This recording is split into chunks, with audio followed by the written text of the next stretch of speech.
श्री गुरुवे नमः।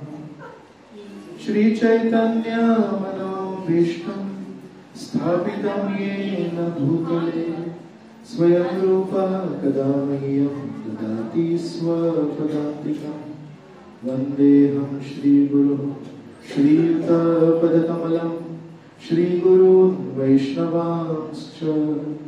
श्रीरूपं साग्रजातां सहगणा रघुनाथान्वितं तं सजीवं साद्वैतं सावधूतं परिजनसहितं कृष्णचैतन्यदेवं। श्रीराधा कृष्णपादां सहगणा ललिता श्रीविशाखान्वितांश्च। हे कृष्ण करुणा सिंधु दीनबंधो जगत्पते गोपेश गोपिकाकांत राधाकांत नमोस्तुते। तप्त कांचन गौरांगी राधे वृंदावनेश्वरी वृषभानुसुते देवी प्रणमामि हरिप्रिये।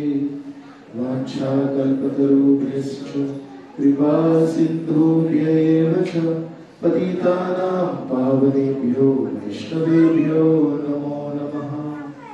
नमो विष्णुपादाय कृष्णप्रेष्ठाय भूतले श्रीमते भक्तिवेदांत स्वामीनिधि नामिने। नमस्ते सरस्वते देवे गौरवाणी प्रचारिणे निर्विशेष शून्यवादी पाश्चात्य देशधारिणे। नमो विष्णुपादाय कृष्णप्रेष्ठाय भूतले श्रीमते भक्तिसिद्धान्त सरस्वती नामिने। श्रीवार्षभानवी देवी दयिताय कृपाब्धे कृष्ण संबंध विज्ञान दायिने प्रभवे नमः। माधुर्योज्ज्वल प्रेमाढ्य श्रीरूपानुगभक्तिद श्री गौर करुणा शक्ति विग्रहाय नमोस्तुते। नमो विष्णुपादाय कृष्ण कृष्णाय श्रीमते भक्तिवेदांत स्वामिनिधि नामिने। नमस्ते सारस्वते देवे गौरवाणी प्रचारिणे निर्विशेष शून्यवादी पाश्चात्य देशधारिणे। जय श्री कृष्ण चैतन्य प्रभु नित्यानंद श्री अद्वैत गदाधर श्रीवासदि गौर भक्तवृंद। हरे कृष्णा कृष्णा कृष्णा हरे हरे हरे राम राम राम हरे हरे।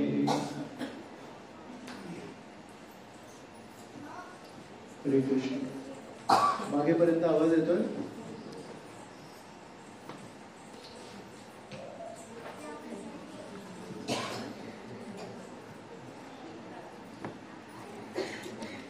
आज आपण एका विशेष विषयावर चर्चा करणार आहोत. गेल्या शनिवारी आपण श्री नित्यानंद प्रभू यांच्या आविर्भाव दिवसानिमित्त कथा केली आणि नित्यानंद प्रभू या जगात प्रचाराची शक्ती आणतात. नित्यानंद प्रभूचे अनेक पार्षद आहेत, त्यामधले एक प्रमुख पार्षद आहेत श्रील भक्ती सिद्धांत सरस्वती ठाकूर प्रभुपाद. गेल्या आठवड्यात त्यांचा आविर्भाव दिवस होता, त्यानिमित्त आपण आजची कथा करणार आहोत. तर श्रील भक्ती सिद्धांत सरस्वती ठाकूर यांच्या व्यक्तिमत्वाचं महत्व समजण्यासाठी आपण श्रीमद भागवतातून काही एक भाग वाचतोय. काय आहे? श्रीमद भागवत स्कंद क्रमांक 3 अध्याय क्रमांक 22 श्लोक क्रमांक 19 आणि त्याचा आपण तात्पर्यातून एक भाग वाचणार आहोत. तर हे श्रील प्रभुपाद तात्पर्य लिहितात. कर्दम मुनींनी पुरुषोत्तम श्री भगवंतांचाच किरण असलेले अपत्य प्राप्त करण्याची इच्छा केली. श्री विष्णूंप्रतीचे कर्तव्य पार पाडू शकणाऱ्या अपत्यालाच मनुष्याने जन्म द्यावा, अन्यथा मुलाबाळांना जन्म देण्याची काहीच आवश्यकता नाही. उत्तम पित्यापासून जन्मास येणारी 2 प्रकारची अपत्ये असतात. कोण आहे? एक म्हणजे कृष्ण भावनेमध्ये प्रशिक्षित अपत्ये, जेणेकरून ती वर्तमान जन्मातच मायेच्या कचाट्यातून मुक्त होऊ शकतात. आणि दुसरा प्रकार म्हणजे भगवंतांचं किरण असणारी अपत्ये, जी संपूर्ण जगाला जीवनाच्या अंतिम ध्येयाविषयी शिकवण देऊ शकतात. दोन प्रकारचे मुलं आहेत, अपत्य आहेत. एक म्हणजे जे स्वतः शुद्ध आहेत, स्वतः या जीवनात शेवटचा मनुष्य जीवन करणारे, आणि दुसरं म्हणजे असंख्य जीवात्मे जे फसले आहेत या जगात, त्यांना मार्गदर्शन करणारे. पुढील अध्यायांमध्ये वर्णन केल्याप्रमाणे कर्दम मुनींनी अशाच कपिल नामक पुत्राला जन्म दिला, जो भगवंतांचा अवतार होता आणि ज्याने सांख्य तत्वज्ञानाचे प्रतिपादन केले. थोर गृहस्थाश्रमी भगवंतांकडे त्यांचा प्रतिनिधी पुत्र रूपाने पाठविण्यासाठी प्रार्थना करतात, ज्यामुळे मानवी समाजामध्ये मंगलमय प्रसार प्रवाह सुरू होऊ शकतो. प्रजोत्पादन करण्याचे हे एक कारण आहे. दुसरे कारण असे आहे की अत्यंत प्रगत व प्रबुद्ध मातापिता आपल्या मुलाबाळांना कृष्ण भावनेचे प्रशिक्षण देऊ शकतात आणि त्यामुळे मुलाबाळांना पुन्हा या दुःखमय भौतिक जगात परतून यावे लागत नाही. आपले बालक पुन्हा एका मातेच्या गर्भात प्रवेश करणार नाही याचे उत्तरदायित्व पालकांनी घेतले पाहिजे. जोपर्यंत मनुष्य मुलाबाळांना त्यांच्या वर्तमान जीवनातच मुक्त होण्याचे प्रशिक्षण देऊ शकत नाही, तोपर्यंत त्याने विवाह करण्याची व प्रजोत्पादन करण्याची मुळीच आवश्यकता नाही. आणि अशा प्रकारे अजून पण श्रील प्रभुपाद काही मुद्दे सांगतात आणि मग नंतर म्हणतात हा भाग आपल्या चर्चेसाठी खूप महत्वाचा आहे. कर्दम मुनींप्रमाणेच 100 वर्षांपूर्वी भक्तिविनोद ठाकूरांनीही अशा पुत्राला जन्म द्यावयाचा होता, जो चैतन्य महाप्रभूंच्या तत्वज्ञान आणि शिकवणुकीचा मोठ्या प्रमाणावर प्रचार करू शकेल. त्यांनी भगवंतांना केलेल्या प्रार्थनेमुळे त्यांना भक्ती सिद्धांत सरस्वती गोस्वामी महाराज पुत्ररत्न म्हणून लाभले. हे भक्ती सिद्धांत सरस्वती ठाकूर आज आपल्या अधिकृत शिष्यांच्या माध्यमातून संपूर्ण जगभरामध्ये चैतन्य महाप्रभूंच्या तत्वज्ञान आणि शिकवणीचा प्रचार करीत आहेत. तर खूप सुंदर हे श्रील प्रभुपादांनी तात्पर्य दिले आणि या तात्पर्यामध्ये शेवटची जी ओळ आहे ती खूपच मार्मिक आहे. या ओळीमध्ये म्हणतायत आजही, म्हणजे श्रील प्रभुपाद जेव्हा प्रचार करतायत तेव्हाच म्हणतात, आजही श्रील भक्ती सिद्धांत सरस्वती ठाकूर हे जगभरात प्रचार करतायत. श्रील भक्ती सिद्धांत सरस्वती ठाकूर तर 1936 मध्ये या जगातून निघून गेले आणि श्रील प्रभुपादांनी हे जे तात्पर्य लिहिले हे 1969-70 च्या आसपास लिहिले. मग श्रील प्रभुपाद कसं काय असं म्हणतायत की आजही श्रील भक्ती सिद्धांत सरस्वती ठाकूर जगभरामध्ये श्री चैतन्य महाप्रभूंच्या शिकवणीचा प्रचार करतात. आणि श्रील प्रभुपाद स्वतःला एक प्रचारक म्हणून प्रस्तुत नाही करते. श्रील प्रभुपाद म्हणतात की मी तर माझ्या गुरूंचा एक शिष्य आहे आणि माझ्या गुरूंनी मला जी शक्ती दिली आहे त्या अनुसार मी प्रचार करतो. खूप सुंदर भावना आहे. आणि म्हणून श्रील प्रभुपादांचा जो प्रणाम मंत्र आहे, नमो विष्णुपादाय कृष्ण प्रेष्ठाय भूतले श्रीमते भक्ती वेदांत स्वामी कृतीनाम नमस्ते सारस्वते देवे गौरवाणी प्रचारे. तर हा जो प्रणाम मंत्र आहे कोणी लिहिलाय?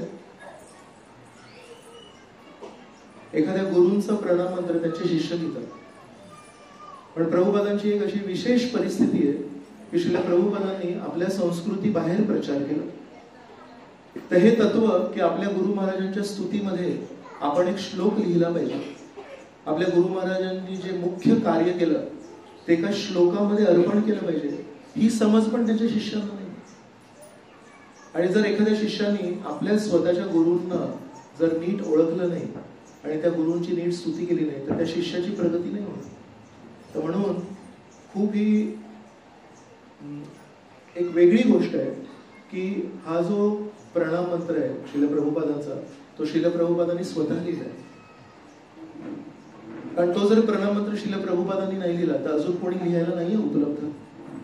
श्रील प्रभुपाद जेव्हा प्रचार करत होते तेव्हा श्रील प्रभुपादांचे गुरुबंधू पण नाहीयेत, त्यांचे कोणी भारतीय संस्कृतीतील शिष्य नाहीयेत, सगळे पाश्चात्य देशातले शिष्य आहेत. तर म्हणून स्वतः तो प्रणाम मंत्र लिहून त्यांनी आपल्या शिष्यांना अर्पण केला आणि म्हणाले की तुम्ही मला हा प्रणाम मंत्र अर्पण करू शकता. पण त्यामध्ये श्रील प्रभुपाद स्वतःचं वर्णन कसं करतात की मी सारस्वत आहे. जसं कुंतीचे पुत्र संस्कृत भाषेमध्ये कौंतेय होतात. अर्जुनाचं एक नाव आहे पार्थ, तर त्यांच्या आईचं नाव आहे प्रिथा, म्हणून प्रिथाचा मुलगा पार्थ. वडिलांचं नाव आहे पांडू, पांडूची जी मुले आहेत ते पांडव. तर संस्कृत भाषेमध्ये जो आईचा किंवा वडिलांचा जो शब्द असतो त्यानुसार मुलांची नावं ठरतात.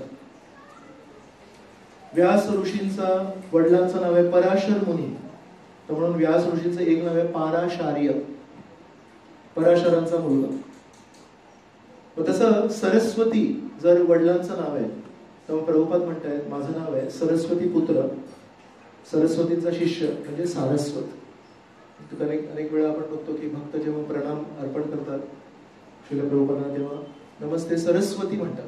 त्यांना वाटतं की ते सरस्वती देवी जी आहे शिक्षणाची देवी, त्यांचा काही संबंध आहे? त्यांचा नाही संबंध. हे भक्ती सिद्धांत सरस्वतींचे प्रमुख शिष्य सारस्वत, तर नमस्ते सारस्वती देवी. श्रील प्रभुपादांना ही एक नेहमी ओढ होती किंवा हे आपल्याला एक खूप महत्वाचा एक संदेश द्यायचा होता की मी एक वेगळा स्वतःच्या शक्तीवर उभा असणारा प्रचारक नव्हे. श्रील प्रभुपादांशी कदाचित पहिले एखादे कोणी प्रचारक असतील जे स्वतःचं गुणगान नाही करत आहेत पण प्रत्येक वेळेस म्हणतात मी केवळ एक पोस्टमनचं काम केलंय. प्रभुपादांचे पुस्तकं, प्रभुपादांचं व्यक्तिमत्व ऐकण्यापूर्वी कदाचितच मी ही उपमा कधी ऐकली असेल की अमुक अमुक गुरु स्वतःला एक पोस्टमन म्हणतात.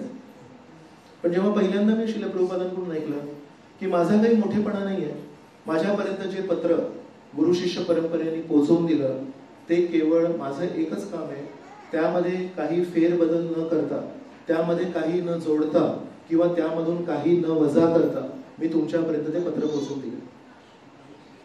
तर म्हणून श्रील प्रभुपाद स्वतःची ओळख स्वतः लिहितात तो प्रणाम मंत्र, पण स्वतःची ओळख कशी म्हणतायत?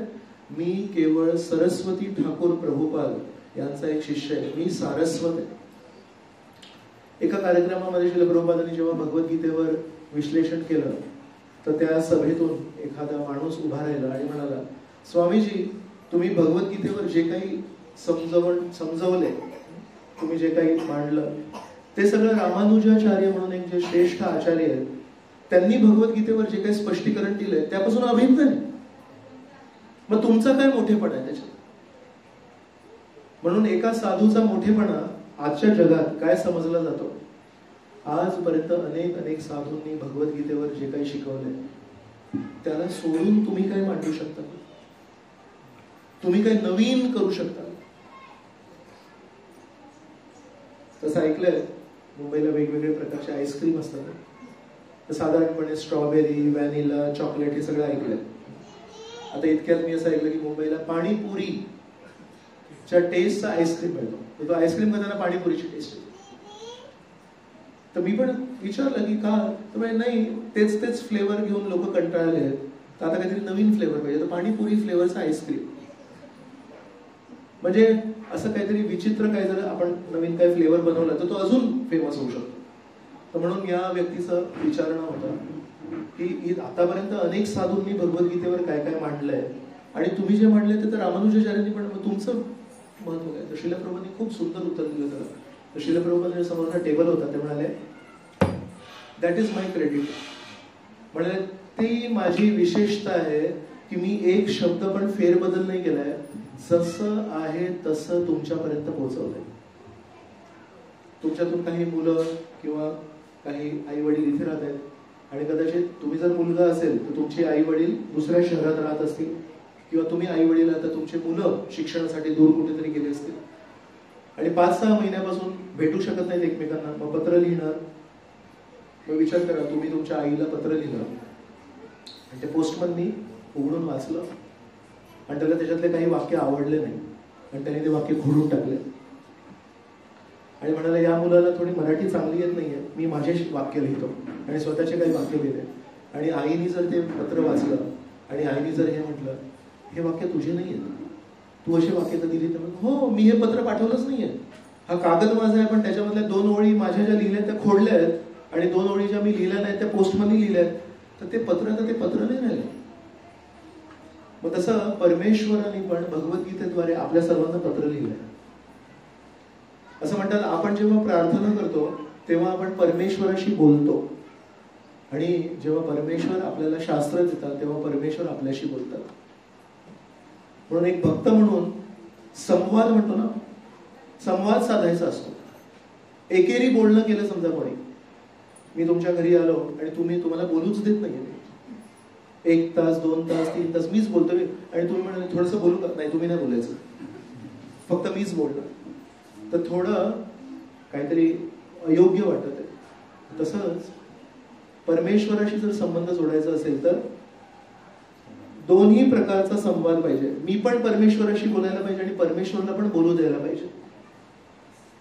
तर अनेक लोक आपण परमेश्वराशी बोलतो, आणि परमेश्वराशी बोलतो म्हणजे परमेश्वराला मागणी करतो, परमेश्वराला आपलं रडगाणं गातो, पण कधी कधी संवादामध्ये दुसऱ्या व्यक्तीला पण बोलू दिलं पाहिजे. आणि आपल्या घरातल्या संबंधांमध्ये पण समजा आपल्या दुसऱ्या व्यक्तीला बोलू नाही दिलं, आपणच बोलतोय, तर तो संबंध टिकणार नाही. तशाच प्रकारे या जगामध्ये आपल्याला सर्वांना शिकवलंय, जाऊन दुखी असलास तर परमेश्वरासमोर जायचं आणि परमेश्वराला मागणी करायची, परमेश्वराला सांगायचं माझ्या जीवनात हे असं का झालं, माझ्या जीवनात हे तसं का झालं. परमेश्वर म्हणताय, तू तुझं बोललास आणि तुझ्या बोलण्याला मी कधी थांबवलं नाही, झालं, बोलून झालं, तुझ्या प्रार्थना झाल्या, तुझ्या मागण्या झाल्या, सगळं झालं, संपली, लिस्ट संपली. मग म्हणतील, आता ती बाजूला ती भगवद्गीता पुस्तक आहे ना, ते उचल, त्याच्यामध्ये तुझ्या सगळ्या प्रश्नांची उत्तरं मी देतो तुला. तर अनेक वेळा आपण परमेश्वराचं बोलणं ऐकायला तयार नाही, पण आपण परमेश्वराशी बोलायला तयार आहे.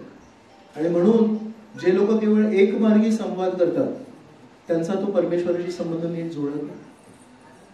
तर म्हणून श्रील प्रभुपाद आपल्याला सांगतायत की मी केवळ एक पोस्टमन आहे. मी श्रीकृष्णांचं पत्र जे माझ्या गुरु महाराजांपर्यंत आलं, ते माझ्या गुरु महाराजांनी मला दिलं, ते मी जसं आहे तसं तुमच्यापर्यंत पोहोच केलं, हे माझं श्रेय आहे. तर ही जी शुद्ध भावना आहे की मी जे पुस्तकं लिहिले, मी जे तात्पर्य दिले, मी जी प्रवचनं दिली आहेत, त्याच्यामध्ये माझं काही नाही, हे माझ्या गुरूंचे आशीर्वाद आहे, माझ्या गुरूंचे विचार आहेत. ही शुद्ध भावना या जगामध्ये मिळणं अत्यंत दुर्मिळ. एक शिष्य स्वतःचा मोठेपणा कधी दाखवतो, जेव्हा तो म्हणतो माझ्या गुरूंनी इथपर्यंत शिकवण दिली आणि त्याच्या वर जी शिकवण दिली ना ती माझी आहे. तर दुर्दैव आहे या जगाचं की ही भौतिक भावना की मी माझ्या वरिष्ठांपेक्षा श्रेष्ठ आहे, ही कधी कधी अध्यात्मामध्ये पण येते. पण अध्यात्मामध्ये खरोखर आपल्याला जर प्रगती करायची असेल तर नेहमी आपण सावली शोधायला पाहिजे. आपल्याकडे कितीही छान जेवायला असेल, खायला असेल, पण आपल्याला जर ते स्वीकार करायचं असेल तर आपण सावली शोधतो. जय श्री जगन्नाथ बलदेव सुभद्रा मैया की. सावली नसेल तर खूप छान आपला डबा आहे पण तो आपण खात नाही, कुठेतरी बघतो काही छत वगैरे आहे का, तिथे बसून मी तो प्रसाद स्वीकारेन. तशा प्रकारे आपले जे वरिष्ठ आहेत, आपले जे गुरु शिष्य परंपरा आहे, त्यांच्या सावलीखाली जेव्हा आपण राहू तेव्हा खरोखर आपली प्रगती होते. या अनुषंगाने आज आपण श्री विष्णूंची किरण या विषयावर चर्चा करणार आहोत. श्री चैतन्य महाप्रभू या जगात जेव्हा होते तेव्हा त्यांनी, मागच्या वेळेस आपण चर्चा केली मागच्या शनिवारी, श्री नित्यानंद प्रभूंच्या द्वारे, श्री अद्वैत आचार्यांच्या द्वारे, श्री हरिदास ठाकूरांच्या द्वारे, श्री श्रीवास पंडितांच्या द्वारे, विविध भक्तांच्या द्वारे विलक्षण प्रचार केला. असंख्य लोक श्रीकृष्णाचे भक्त झाले. आणि आजही आपण त्याचा परिणाम बघतो की दक्षिण भारतात किती विष्णूंची मंदिर आहेत. दक्षिण भारतात गेलं तर सगळ्यांच्या कपाळावर तिलक असतो, नाही तर ते श्री चैतन्य महाप्रभूंनी जेव्हा दक्षिण भारत यात्रा केली, 2 वर्ष श्री चैतन्य महाप्रभू केवळ दक्षिण भारतामध्ये प्रचार करत होते. त्या 2 वर्षांच्या प्रचारामध्ये इतकं बीजारोपण केलं श्री चैतन्य महाप्रभूंनी की आज 500 वर्षानंतरही आपण बघतोय की दक्षिण प्रदेश म्हणजे वैष्णव प्रदेश. पण या जगाचा एक नियम आहे की जेव्हा पण कोणी श्रेष्ठ प्रचारक या जगात येतात तेव्हा त्यांच्या त्या प्रभावामुळे प्रचार होतो. पण ते प्रचारक जेव्हा या जगातून निघून जातात तेव्हा लोकांना ही जाणीव व्हावी की जेव्हा हे श्रेष्ठ प्रचारक, जेव्हा हे श्रेष्ठ आचार्य या जगात होते, जो काही प्रचार होत होता तो त्यांच्यामुळे होत होता, तो आपल्यामुळे नव्हता होत. श्रील प्रभुपादांचे खूप जवळचे शिष्य आहेत, त्यांचं नाव आहे सत्स्वरूपदास गोस्वामी महाराज. त्यांनी श्रील प्रभुपादांची जीवनी लिहिली आहे, श्रील प्रभुपाद लीलामृत. तर त्यांचे खूप छान एक दृष्टिकोन त्यांनी मांडलाय. म्हणतात की प्रभुपाद जेव्हा होते तेव्हा एकेकाळी सुरत आहे ना, गुजरातमध्ये सुरत नावाचं शहर आहे, तिथे प्रभुपादांना बोलवलं होतं की तुम्ही येऊन थोडा 2-3 दिवस काही कार्यक्रम करणार का म्हणून. आणि जेव्हा प्रभुपाद आपल्या शिष्यांसह तिथे पोहोचले, संपूर्ण सुरत शहराला तिथल्या महिलांनी खूप सुंदर बनवलं होतं. तर ते म्हणतात प्रत्येक रस्ता, समजा 2 बिल्डिंगी आहेत आणि त्या 2 बिल्डिंगीच्या मधून एक रस्ता आहे ना, तर म्हणतात त्या 2 बिल्डिंगीमध्ये राहणाऱ्या महिलांनी आपल्या साड्या दिल्या होत्या आणि त्या साड्यांनी काय केलं होतं, या बिल्डिंग पासून ते या बिल्डिंग पर्यंत कसं त्या साड्यांचं छत बनवलं होतं, सावली बसली. पूर्ण शहरात सगळ्या रस्त्यांमध्ये ज्या ज्या महिला राहत होत्या सगळ्यांनी आपल्या साड्या दिल्या आणि पूर्ण रस्त्यांना त्यांनी प्रभुपादांना ऊन लागू नये म्हणून पूर्ण शहराला कव्हर केलं होतं आणि ते रंगीबिरंगी खूप सुंदर दिसत होतं.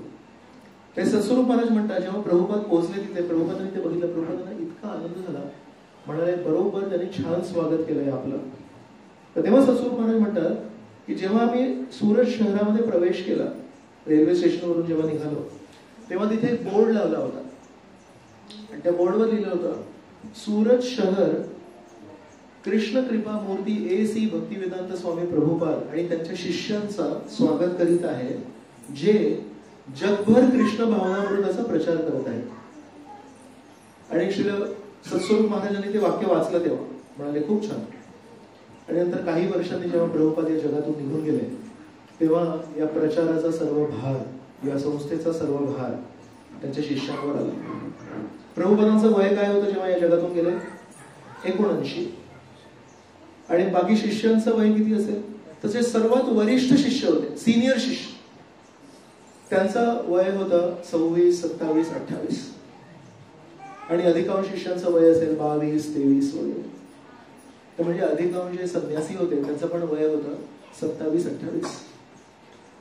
तर जेव्हा प्रभुपाद या जगातून निघून गेले तेव्हा इस्कॉन संस्थेचा प्रचार, इस्कॉन संस्थेची चालना, इस्कॉन संस्थेची वाढ याची ही विशेष जबाबदारी अशा या सर्व तरुण मुलांवर आली.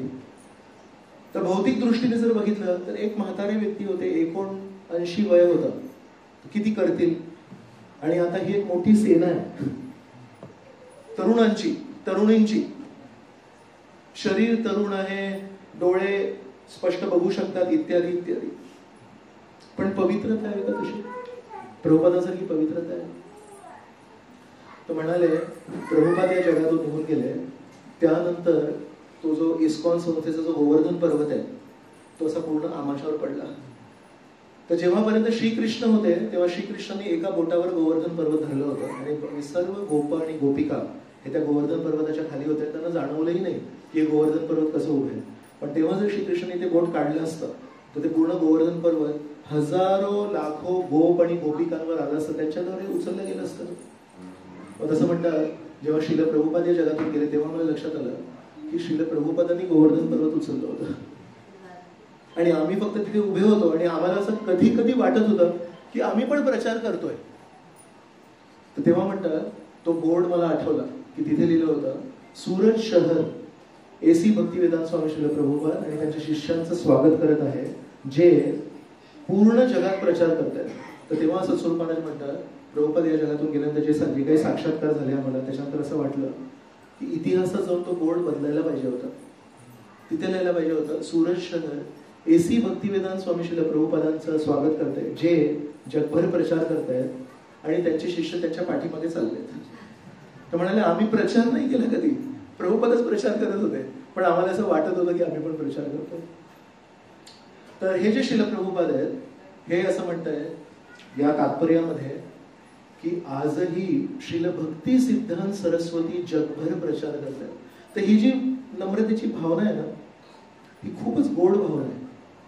मी नाही प्रचार करत, माझे गुरु प्रचार करतात. तर हे जे श्रील भक्तिसिद्धांत सरस्वती ठाकूर आहेत, हे जेव्हा या जगात आले तर ते त्यांच्या वडिलांच्या प्रार्थनेमुळे आले. श्री चैतन्य महाप्रभू आपण श्री चैतन्य महाप्रभू जेव्हा प्रचार करतायत, विलक्षण प्रचार झाला, पण जेव्हा श्री चैतन्य महाप्रभू या जगातून निघून गेले तेव्हा सगळा प्रचार कोलमडला. तर ते मी सांगत होतो की कोणी महान प्रचारक जेव्हा जगातून जातात तेव्हा सगळी परिस्थिती पण खालावते. तर जवळजवळ 300-400 वर्षांसाठी कृष्ण भक्ती ही पुन्हा एकदा लुप्त झाली. आणि मग विश्वनाथ चक्रवर्ती ठाकूर, बलदेव विद्याभूषण यांचं आगमन झालं आणि त्यांनी पुन्हा एकदा भक्ती पंथाला एक महत्व दिलं. असं करत करत करत शेवटी एक असा काळ आला जेव्हा श्रील भक्ती विनोद ठाकूर या जगात आले. आणि भक्ती विनोद ठाकूरांचा जो काळ होता तो कसा काळ होता की कानाकोपऱ्यामध्ये भक्ती करतायत, पण समाजातले जे सज्जन लोक आहेत, समाजामधले जे सुशिक्षित लोक आहेत, त्यांना असं वाटायचं की श्री चैतन्य महाप्रभूंची ही जी शिकवण आहे कृष्ण भक्तीची, ही त्या काळी काही लोकांनी बदलली होती. तर श्री चैतन्य महाप्रभू आपल्याला सांगतायत की राधा कृष्णांचं जे प्रेम आहे ते सर्वोच्च प्रेम आहे.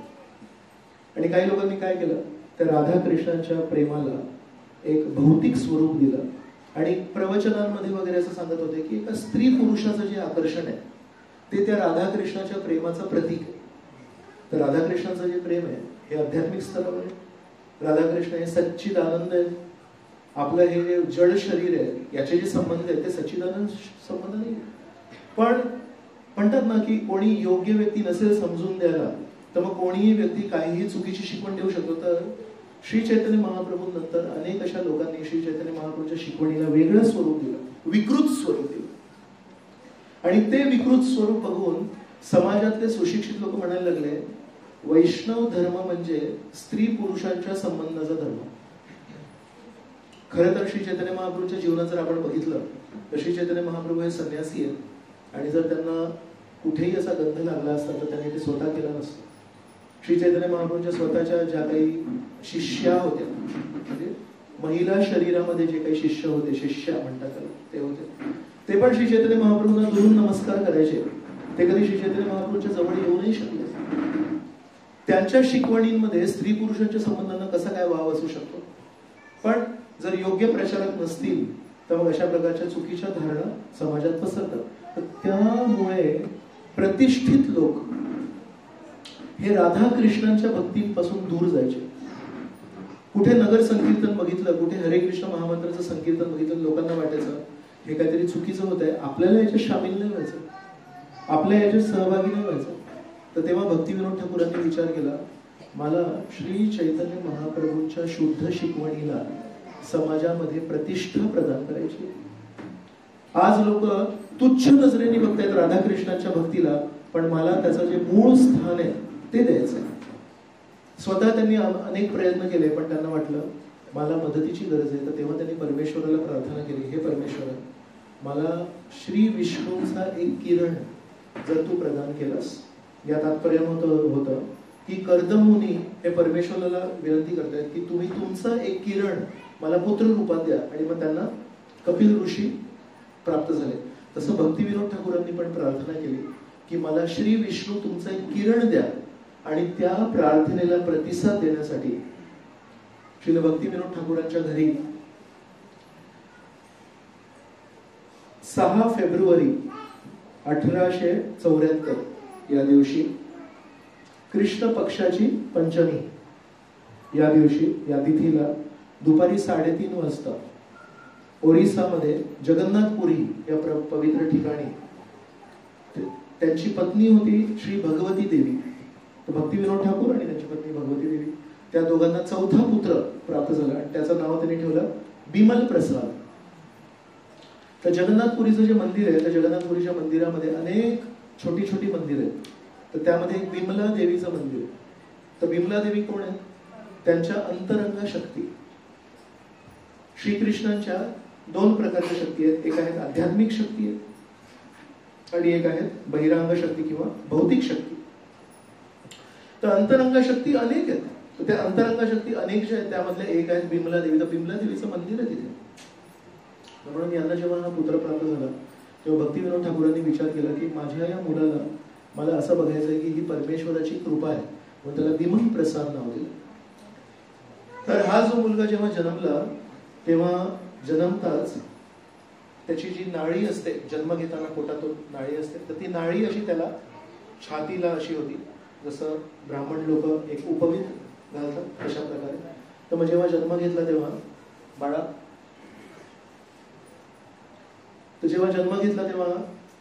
तेव्हा जे श्रेष्ठ मंडळी होते त्या श्रेष्ठ मंडळींनी सांगितलं की हा एक विशेष पुत्र जन्मलाय, कारण तुझी नळी आहे ती अशी त्यांच्या छातीवरून चालली. त्यांच्या शरीरामध्ये खूप विशेष पवित्र व्यक्तींचे, महापुरुष यांचे चिन्ह होते, ते पण त्यांनी सांगितले. आणि फेब्रुवारी महिन्यामध्ये हा जन्म झाल्यानंतर चातुर्मासच्या पूर्वी जून महिन्यात वगैरे रथयात्रा होते. तर आता केदारनाथ दत्त म्हणजे भक्तिविनोद ठाकूर जे आहेत हे त्यावेळेचे डिस्ट्रिक्ट मॅजिस्ट्रेट होते. आज आपण त्याला कलेक्टर म्हणतो, तसं तेव्हाचे ते पुरीचे कलेक्टर आहेत. तर त्यांचं घर जगन्नाथपुरीमध्ये जेव्हा रथयात्रा निघते तेव्हा जगन्नाथ मंदिरातून गुंडीच्या मंदिर नावाची एक जागा आहे, त्याच्यामध्ये त्याला जो रोड आहे त्याला म्हणतात ग्रँड रोड. त्या ग्रँड रोडवर आजही भक्तिविनोद ठाकूरांचं घर आहे आणि तिथे भक्तिसिद्धांत सरस्वतींचा जन्म झाला. तर रथयात्रा जेव्हा निघाली तेव्हा कलेक्टरच्या घरासमोर थांबणार की नाही रथयात्रा, तर रथयात्रा तिथे त्या दिवशी 3 दिवस थांबली. साधारणपणे रथ जेव्हा आजही खेचतात भक्त लोक, तर ते खेचत घेऊन जातात, कारण लवकरात लवकर तो रथ गुंडीच्या मंदिरात पोहोचवायचा असतो, त्याला थांबू देत नाही. पण त्या वर्षी तो रथ खेचतायत भक्त, पण तो चालत नाहीये आणि तिथे 3 दिवस थांबलाय. तर तेव्हा भगवती देवी यांनी त्या लहानशा बाळाला जगन्नाथजींच्या रथावर चढले आणि जगन्नाथजींच्या चरणात ठेवले त्या बाळाला. आणि तेव्हा जगन्नाथजींच्या गळ्यातला एक महाप्रसाद हार हा लगेच खाली पडला आणि त्या बाळाच्या शरीरावर पडला. तर लगेच तिथे सगळे जे भक्त होते त्यांनी म्हटलं की हा विशेष आशीर्वाद आहे. स्वतःहून तो हार पडला आणि लगेच मग भगवती देवींनी ठरवलं की 4-1 महिने झाले, 5-1 महिने झाले, तर आपण याचं अन्नप्राशन पण करूया. अन्नप्राशन म्हणजे जेव्हा बाळ जन्मतं तेव्हा पहिलं अन्न बाळाला देणं. तर साधारणपणे वैष्णवांमध्ये एक अशी प्रथा आहे की पहिलं अन्न, पहिला दाणा जो आपण देतो तो आपण विष्णू प्रसाद देतो. तर भगवती देवीने जेव्हा बघितलं की जगन्नाथजींच्या गळ्यातला एक विशेष हार खाली पडलाय तेव्हा त्यांनी म्हटलं जगन्नाथजींचा काही महाप्रसाद आहे का, तर तो जगन्नाथजींचा महाप्रसाद तिथेच त्याला विमल प्रसादला देऊन त्याचं अन्नप्राशन पण केलं. काही दिवसांनी जेव्हा हा 2-3 वर्षाचा असेल तेव्हा घरी भक्तिविनोद ठाकूरांनी आंबे आणले होते आणि आंबे पिशवीत असे पडले असतील. तर या लहानशा मुलाला आंब्यांचा सुगंध आला गेला, एक हातात तरी आंबा घेतला आणि आंबा घेऊन म्हणाला वा आता मी आंबा खाणार. तर तेवढ्यात भक्तिविनोद ठाकूर त्याला म्हणतात की अरे हे आंबे आपण आणले परमेश्वरासाठी आणि परमेश्वराला अर्पण करण्याच्या आधी तू काय आंबे घेतोस. मग एवढं असं मस्करीने बोलले. 2 वर्षाच्या 3 वर्षाच्या मुलांना कुठे कळतं महाप्रसाद भोग वगैरे वगैरे. तर असं म्हणाले ते, पण चटकन या मुलांनी म्हटलं हो माझ्याकडून ही चूक झाली. म्हणजे जे आंबे परमेश्वरासाठी आणले ते आंबे मी स्वतः माझ्या हातात खायला घेतले. मी जगन्नाथजींप्रती अपराध केलाय. मी शपथ घेतो आजपासून मी आजीवन आंबे नाही खाणार. आणि प्रभुपादांनी आपल्याला सांगितलंय की त्यांच्या गुरु महाराजांनी आयुष्यभरात कधी आंबे नाही खाल्ले. आणि म्हणतात कधीही कुठल्या शिष्याने जेव्हा त्यांना आंबे अर्पण केले तेव्हा म्हणाले मी आंबे खाऊ शकत नाही, मी भगवंतांप्रती अपराध केलाय. तर 2 वर्ष वय असताना 3 वर्ष वय असताना खाल्लंही नाही त्यांनी. हातात फक्त तो आंबा घेतला आणि ती इच्छा व्यक्त केली की हा आंबा माझ्यासाठी आहे. आणि त्यांच्या वडिलांनी थोडं मस्करीमध्ये त्यांना सांगितलं की हा आंबा परमेश्वराला अर्पण करण्याच्या पूर्वी आपण खाऊ शकत नाही. तर त्यांनी ते एवढं सिरियसली घेतलं, पूर्ण आयुष्यभरात त्यांनी आंबे नाही खाल्ले. तर अशा प्रकारे त्यांचं बालपण गेलंय. 7 वर्ष वय असताना त्यांचे वडील भक्तिविनोद ठाकूर हे कलकत्त्यामध्ये भक्ती भवन नावाची एक इमारत बांधत होते जिथे ते राहणार होते. कारण कलेक्टर आहेत तर त्यांना त्यांच्या कामानिमित्त तिथे बांधायचं. तर जेव्हा ते भवन बांधत होते तेव्हा पाया करत असताना आपण जमीन खोदतो, तर जमीन खोदताना तिथे कूर्मदेवांची एक मूर्ती प्राप्त झाली. तर कूर्मदेव यांचं प्रकटीकरण कुठल्या लिहिले ते कोणाला आठवतं? समुद्र मंथन लिहिले. आणि समुद्र मंथन लिहिलेमध्ये कुठल्या प्रसंगी कूर्मदेव प्रकट झाले? तर जेव्हा पर्वताला मंथन करायचं होतं तर तेव्हा ते खाली बेस पाहिजे होता, त्याला खाली सपोर्ट पाहिजे होता त्याला. त्याच्याशिवाय तो पर्वत जो होता, मंदार पर्वत होता, तो बुडत होता. तर म्हणून कूर्मदेवांनी सपोर्ट दिला, खालून आधार दिला. तर असं म्हणतात की कूर्मदेवांची जर आपण पूजा केली तर आपल्या आध्यात्मिक जीवनाला आधार मिळतो. आपली जर आध्यात्मिक निष्ठा, आपलं आध्यात्मिक जीवन हे डगमगत असेल, जसं ते मंदार पर्वत त्यावेळेस डगमगत होतं, तर त्याला जसा तो आधार दिला घालून तर तो स्टेबल राहिला, स्थिर राहिला. तशा प्रकारे आध्यात्मिक जीवनामध्ये जर स्थिरता पाहिजे असेल तर कूर्मदेवांना आपण प्रार्थना करू शकतो किंवा कूर्मदेवांची आपण पूजा करू शकतो. तर भक्तिविनोद ठाकूरांनी सुरुवातीपासूनच हे ठरवलं होतं की भक्ती सिद्धांत सरस्वतींना स्थिर साधना पाहिजे, स्थिर अध्यात्म पाहिजे. तर म्हणून त्यांनी कूर्मदेवांची त्यांना मूर्ती दिली आणि त्या दिवशीपासून बिमल प्रसाद यांनी त्या कूर्मदेवांची आराधना नित्य नियमाने सुरू केली. 7 वर्षांचं वय असताना यांना संपूर्ण भगवद्गीता कंठस्थ होती. आपण बघतो आपल्या यात्रेमध्ये विराजने कंठस्थ केले होते, ते पण 108 श्लोक कंठस्थ केले. पण 700 श्लोक 7 वर्षाचं वय असताना कशा प्रकारे यांनी केली जाते. यांची बुद्धी एकदम तीक्ष्ण होती. 11 वर्षांचं यांचं जेव्हा वय होतं तेव्हा त्यांनी श्री चैतन्य महाप्रभूंच्या ज्या विविध लीलास्थली आहेत मायापूरमध्ये, त्या सगळ्यांचं भ्रमण केलं आपल्या वडिलांसोबत आणि प्रत्येक ठिकाणी विचारपूस केली. इथे श्री चैतन्य महाप्रभूंनी काय केलं, इथे श्री चैतन्य महाप्रभूंनी काय केलं. आणि भक्तिविनोद ठाकूरांची जी उत्तरं होती ती त्यांनी अगदी आतुरतेने स्वीकार केली आणि आपल्या हृदयामध्ये ते धरून ठेवलं की श्री चैतन्य महाप्रभूंच्या काय काय शिकवणी त्यांनी काय काय लिहिलं आहे. गणितात आणि ज्योतिषशास्त्रात यांना लहानपणापासून प्रावीण्य होतं. ज्योतिषशास्त्र म्हणजे पण मॅथमॅटिक्सवर येते, गणितावर अवलंबून आहे. तर ज्याला गणित येतं तो ज्योतिषशास्त्र चांगला असू शकतो. जरी ते ग्रहांबद्दल आहे पण त्याच्यामध्ये भरपूर कॅल्क्युलेशन करायला लागतात, वजाबेरीज करायला लागते. तर म्हणून यांचे 2 गुरु होते गणितामध्ये आणि ज्योतिषशास्त्रामध्ये. त्यांचं नाव होतं पंडित महेशचंद्र चोरमणी आणि पंडित सुंदरलाल. चोरमणी म्हणजे काय? चोरांचा राजा, चोरमणी. तर हे पूर्वीची जी नावं होते, जरी ते दीक्षित नावं नसतील, पण आता मी अनेक नावं तुम्हाला सांगणार आहे पुढे, तर साधारण सगळ्यांचीच नावं श्रीकृष्णांची किंवा रामचंद्रांशी जुळली. श्री पंडित महेशचंद्र चोरमणी आणि पंडित सुंदरलाल यांनी बघितलं की या मुलाला, या विद्यार्थ्याला गणितामध्ये विशेष कौशल्य आहे. तर म्हणून त्यांनी त्याला ज्योतिषशास्त्रातलं एक पुस्तक दिलं. तर त्या पुस्तकाचं नाव होतं सूर्य सिद्धांत. तर ते सूर्य सिद्धांत या प्राचीन पुस्तकामध्ये सूर्य, चंद्र, इतर ग्रहांचं कशा प्रकारे ते चालतात याचं विज्ञान होतं आणि त्यांनी त्याच्यावर खूप छान स्पष्टीकरण केलं. तर 11 वर्ष वय असताना गणितावर आणि ज्योतिषशास्त्रावर स्वतःच एक टीका लिहिणं हे खूप विशेष मानलं जातं. तर म्हणून या 2 गुरूंनी त्या दिवशी त्यांना एक विशेष नाव दिलं आणि त्याचं नाव होतं सिद्धांत सरस्वती. का? सूर्य सिद्धांत नावाच्या पुस्तकावर त्यांनी टीका लिहिली आहे म्हणून त्याचं नाव आहे सिद्धांत. आणि सरस्वती का? तर सरस्वती देवीची या व्यक्तीवर विशेष कृपा दिसते, खूप हुशार आहे म्हणून त्याचं नाव आहे सिद्धांत सरस्वती.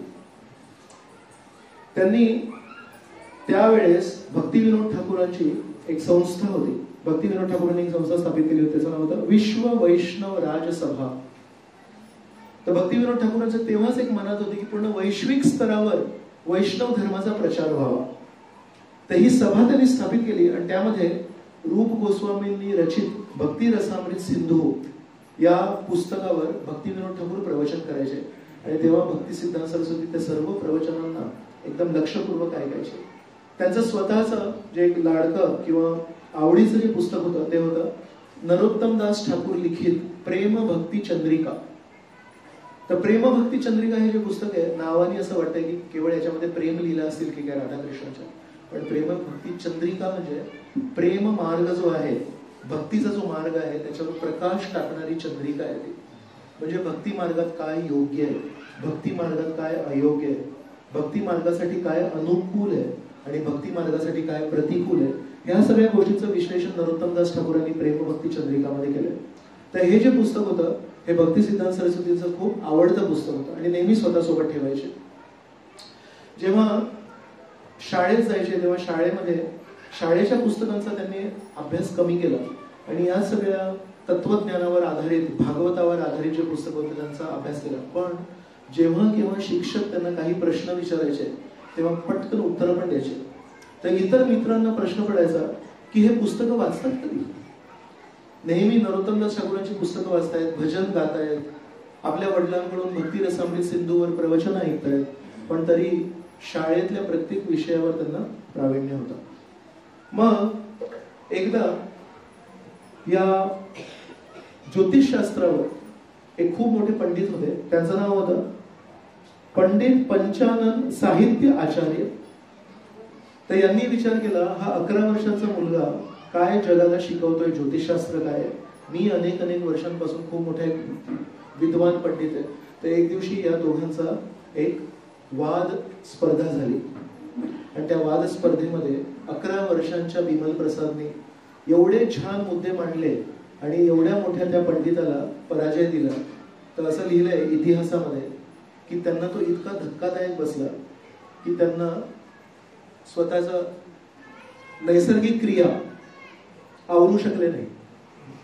तसं कधी कधी म्हणतात की आपण एकदम भीतीत असू किंवा एकदम व्याकुळ असू तर नैसर्गिक क्रियांवर आपला कंट्रोल नाही राहत. तशा प्रकारे हे खूप मोठे पंडित होते, तर त्यांना नैसर्गिक क्रियांवर आवडता नाही आलं. तर इतकी भीती निर्माण केली 11 वर्षाच्या या मुलाने. 11 वर्ष वय असताना, कारण साहित्य लिहित आहेत, स्वतः पण लिहित आहेत, टीका लिहित आहेत, तर त्यांनी स्वतःची लिखाण करण्याची भाषा त्यांनी तयार केली ज्याच्यामध्ये सगळं काही शॉर्टकट होतं. तर जे लोक खूप लिहितात काही शब्द रिपीट होतात ना. आहे, मराठी लिखाण करताना आहे हा शब्द किती वेळा प्रत्येक वाक्यामध्ये येणार. तर त्यासाठी एक समजा आपण काहीतरी एक खूण स्वतःच्या पुस्तकांमध्ये एक जर ठरवली आणि आपण लिहिता ती खूण लिहिली तर आपल्याला कळेल की ते शब्द आहे. तसं त्यांनी खुणांवर आधारित एक नवीन भाषा निर्माण केली. तर त्या भाषेचं नाव होतं बिकॅन्टो म्हणून. 11 वर्ष वय असताना त्यांनी स्वतःची एक भाषा निर्माण केली. 13 वर्ष वय असताना त्यांच्या वडिलांनी बघितलं की याला नरोत्तमदास ठाकूरांप्रती, श्री चैतन्य महाप्रभूंप्रती खूप आसक्ती आहे. तर त्यांना 13 वर्ष वय असताना कंठीमाळा अर्पण केली आणि कंठीमाळेसोबत त्यांना हरिनाम पण दिलं आणि त्यांना सांगितलं की आजपासून तू नरसिंह भगवंतांचा पण एक मंत्र जाप कर. तर आधीपासून कूर्मदेवांची सेवा करतायत. तर ते वय होतं 6-7 वर्ष आणि आता 13 वर्षांच्या वयामध्ये त्यांना नरसिंह मंत्र पण मिळालाय आणि हरिनाम पण मिळालं. तर या दिवसापासून बिमल प्रसाद दररोज न चुकता हरिनाम घेत आहेत. हरिनामाचे हरे कृष्ण कृष्ण कृष्ण हरे हरे, हरे राम नरसिंह मंत्र बोलतायत आणि कूर्मदेवांची सेवा करतायत. जेव्हा त्यांचं वय 16 होतं तेव्हा कॉलेजला जात होते. 16 वर्षांच्या वयात त्यांनी एक विचार केला की आपण ब्रह्मचारी तत्वांवर आधारित एक संघटना सुरू केली पाहिजे. तर त्याला त्यांनी नाव दिलं चीरकुमार सभा. त्या चीरकुमार सभेचं त्यांनी जाहिरात वगैरे केली की आपण ब्रह्मचर्याचं पालन करू, तरुण आणि अध्यात्मामध्ये करू. तर त्यांना 2 लोक मिळाले त्या पूर्ण कॉलेजमध्ये त्यांनी जॉईन केलं आणि ते पण 2-3 महिन्यांनी सोडून गेले. तर सुरुवात पण त्यांनीच केली आणि शेवटचे एकमेव मेंबर पण भक्ती सिद्धांत सरस्वती एकटेच राहिले. 18 वर्षांचं जेव्हा वय होतं तेव्हा त्यांनी कलकत्तामध्ये संस्कृत कॉलेजमध्ये दाखला घेतला. तर त्याच्या एंट्रन्स एक्झाम दिली आणि त्या एंट्रन्स एक्झाम मध्ये खूप छान मार्क मिळाले. तर त्यांना तिथे प्रवेश मिळाला. तर तिथे 6 विषय होते. संस्कृत भाषा शिकण्यासाठी हे 6 विषय आहेत. तर एका विषयाचं नाव आहे शिक्षा, म्हणजे वेगवेगळ्या शब्दांचं उच्चारण कसं करायचं. दुसरं आहे कल्प. कल्प म्हणजे विविध प्रकारचे यज्ञ असतात त्याची विधी काय. तिसरं आहे व्याकरण, प्रत्येक शब्दाचा मूळ धातू काय आणि त्या धातू समजून त्या शब्दाचा अर्थ काय. चौथा आहे निरुक्त. निरुक्त म्हणजे जसा आपला शब्दकोश असतो मराठी भाषेचा, हिंदी भाषेचा, तसं संस्कृत भाषेचा जो शब्दकोश आहे त्याला म्हणतात निरुक्त. 5वा आहे छंद. छंद म्हणजे वेगवेगळे मंत्र गायचे कसे, गीताचे वेगवेगळे जे श्लोक आहेत ते गायचे कसे. आणि 6वं आहे ते ज्योतिषशास्त्र. तर हे 6 विषय आहेत संस्कृत भाषेमध्ये शिकण्यासाठी. आणि तिथले जे शिक्षक होते त्यांचं नाव होतं पंडित पृथ्वीधर शर्मा. तर हे पृथ्वीधर शर्मा यांना म्हणत होते की तुम्ही एवढे विद्वान आहात आणि तुम्हाला एंट्रन्स एक्झाम मध्ये पण एवढे छान मार्क मिळाले, तर तुम्ही 6ही विषय छान वाचा. तर हे ऐकून श्रील भक्ती सिद्धांत सरस्वतींनी केवळ 2च वर्ष ते कॉलेज केलं आणि 2 वर्षांनी ते कॉलेज सोडून गेले. आणि तेव्हा भक्ती सिद्धांत सरस्वती म्हणतात, मला असं वाटलं की ज्या प्रकारे हे शिक्षक माझ्या मागे लागले आणि मला म्हणतात तुम्ही हा पण विषय शिका, तुम्ही हा पण विषय शिका, तुम्ही खूप हुशार आहात, तुमच्याकडे ती कॅपॅसिटी आहे, तुम्ही शिका. तर मला अशी भीती वाटली की कदाचित हे मला भौतिक जीवनामध्ये आसक्त करतायत आणि भौतिक जीवनामध्ये खेचतायत आणि मला भौतिक जीवनामध्ये अजिबात प्रवेश करायचा नव्हता. म्हणून त्यांनी शिक्षण अर्धवट सोडून त्या कॉलेजमधून निघून गेले आणि त्या पंडित पृथ्वीधर शर्मांना जाताना सांगून गेले, मी आजपर्यंत जे काही शिक्षण शिकलोय ते शिक्षण शिकायसाठी नाही शिकलोय.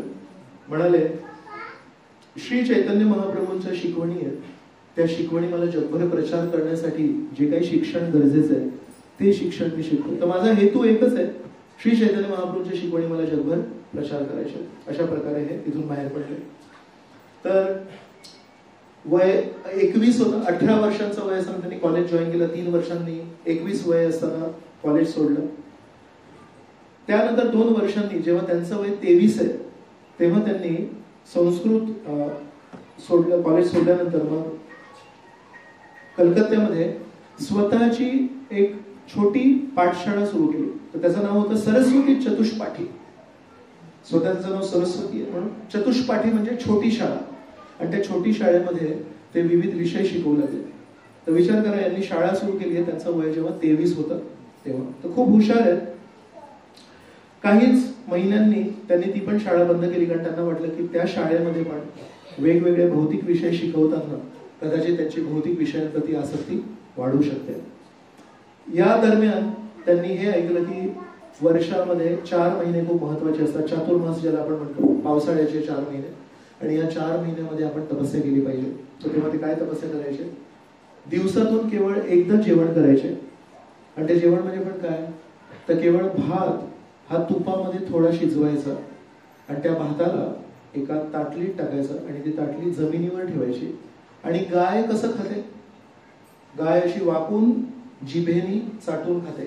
तशा प्रकारे चातुर्मासाचे 4 महिने भक्ती सिद्धांत सरस्वती त्यांचं वय जेव्हा 23 होतं तेव्हापासून दरवर्षी शेवटच्या क्षणापर्यंत चातुर्मासामध्ये एकदा जेवण करणार, केवळ भात, बाकी काही नाही, आणि ते पण जमिनीवर टाकून एका गायीसारखं खाणार. तर तुम्हीच विचार करा, आपण असं खाली जर मान टाकली आणि जर असं चाटून खाल्लं तर ते विरुद्ध दिशेने, आपली ही जी नळी अशी खाली आहे आणि आपण असं वर त्याला चोखतोय, जास्ती खाऊ शकत नाही. तर अल्प आहार पण आहे, साधा आहार पण आहे. आणि 4 महिने अशी तपस्या करून त्यांनी जीवन जगले. मग आता हे वय काय, हा साल काय चाललाय, 1897 1898 हा साल चाललाय.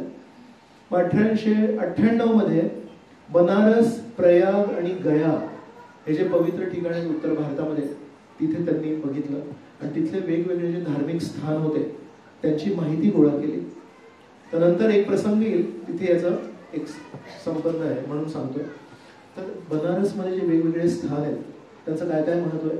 बनारसमध्ये श्री चैतन्य महाप्रभूंशी संबंधित काही झालंय का,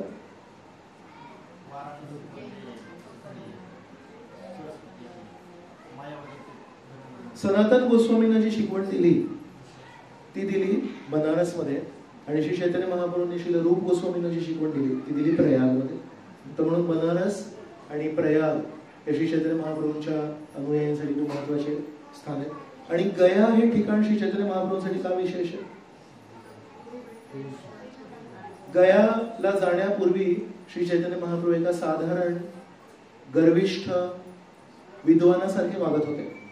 आणि मग आपले वडील जेव्हा या जगातून गेले तेव्हा त्यांच्यासाठी कर्तव्य करण्यासाठी जेव्हा गयाचं विशेष स्थान काय, तिथे विष्णू पद आहेत, भगवंतांचे चरण चिन्ह आहेत.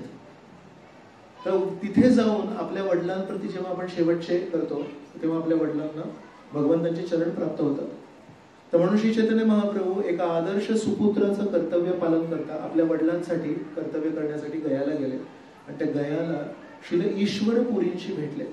आणि त्या ईश्वरपुरींचे जेव्हा संबंध झाले त्या दिवशीपासून मग श्री चैतन्य महाप्रभू हे पूर्णपणे परिवर्तित झाले. तर म्हणून भक्ती सिद्धांत सरस्वती 1898 मध्ये बनारस, प्रयाग आणि गया या 3 ठिकाणी जाऊन वेगवेगळ्या स्थानांचं महत्व काय याचा अभ्यास करून परतले.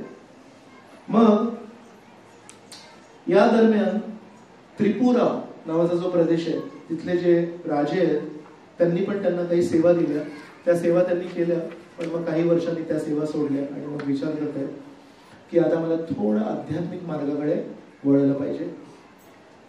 तर 1898 जेव्हा त्यांचं वय 24 आहे, या साली भक्तिविनोद ठाकूर यांनी श्री चैतन्य महाप्रभूंचा आविर्भावचं ठिकाण शोधून काढलं.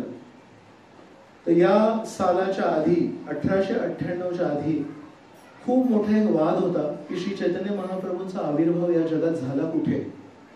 तर कोणी लोक होते ते म्हणत की या भागात झाला. आज जर आपण मायापूरला गेले आहात तर मायापूरच्या शेजारी गंगा नदी आहे आणि त्या गंगा नदीच्या पलीकडे नवद्वीप शहर आहे. तर नवद्वीप एक खूप मोठं शहर आहे आणि मायापूर एक छोटंसं गाव आहे. तर नवद्वीप शहरातले जितके काही आश्रम होते, जितके काही संस्था होते, त्यांचं असं म्हणणं होतं की श्री चैतन्य महाप्रभूंचा आविर्भाव नवद्वीप मध्ये झालाय, म्हणजे इथे झालाय. का बरं? कारण तिथे जर मंदिर बांधलं, श्री चैतन्य महाप्रभूंच्या जन्मस्थानाचं मंदिर बांधलं, तर जसं श्रीकृष्णाच्या जन्मस्थानाचं जे मंदिर आहे गोकुळ महावनामध्ये, ते हजारो लोक रोज जातात, तिथे दक्षिणा मिळेल. तर त्यांना श्री चैतन्य महाप्रभूंशी ओढ नाही, श्री चैतन्य महाप्रभूंशी आकर्षण नाही, पण तिथे मंदिर का बांधायचंय? हजारो लोक भविष्यात येतील आणि तिथे 2 पैसे टाकतील तर आपलं पोटा पाण्याचं काम झालं.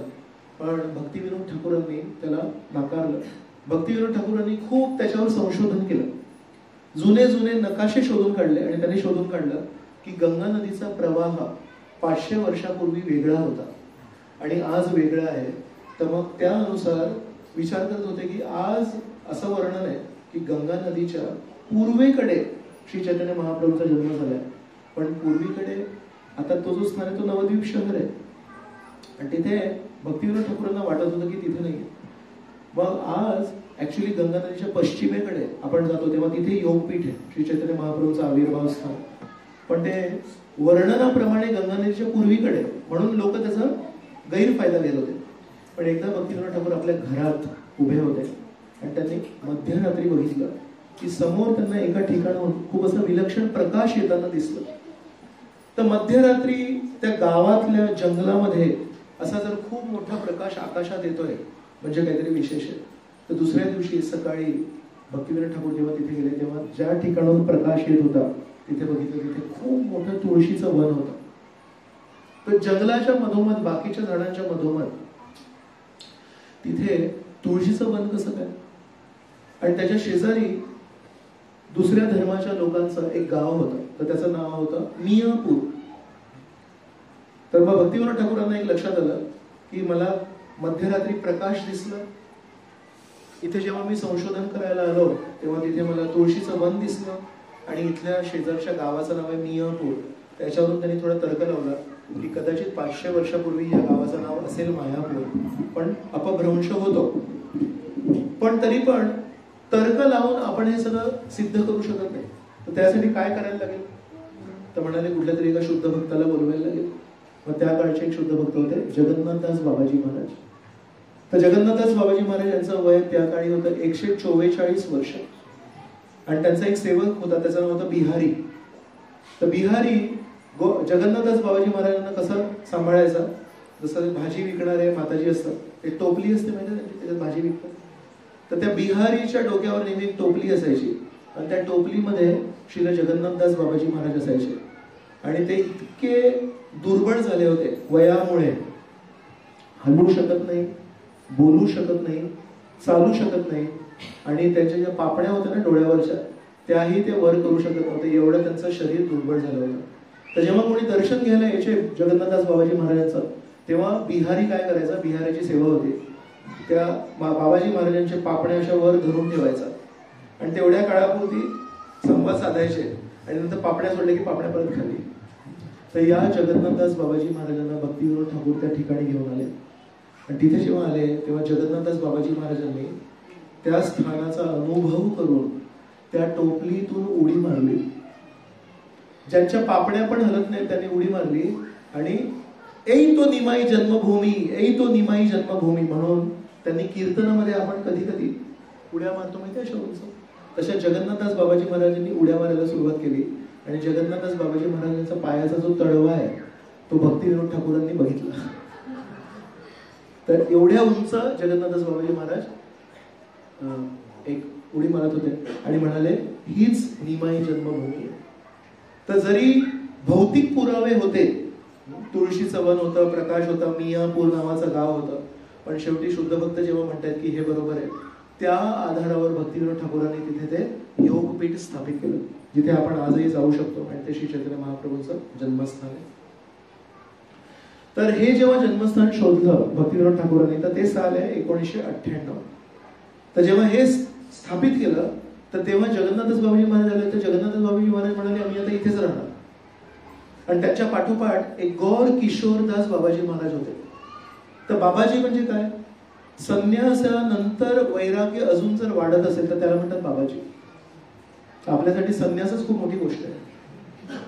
संन्यासाच्या पुढची गोष्ट म्हणजे आता कोणाशी काही घेणं देणं नाही, नेहमी चिंतन करणं. तर हे जे बाबाजी लोक असतात हे जास्ती प्रचार नाही करत, भजनानंदी असतात.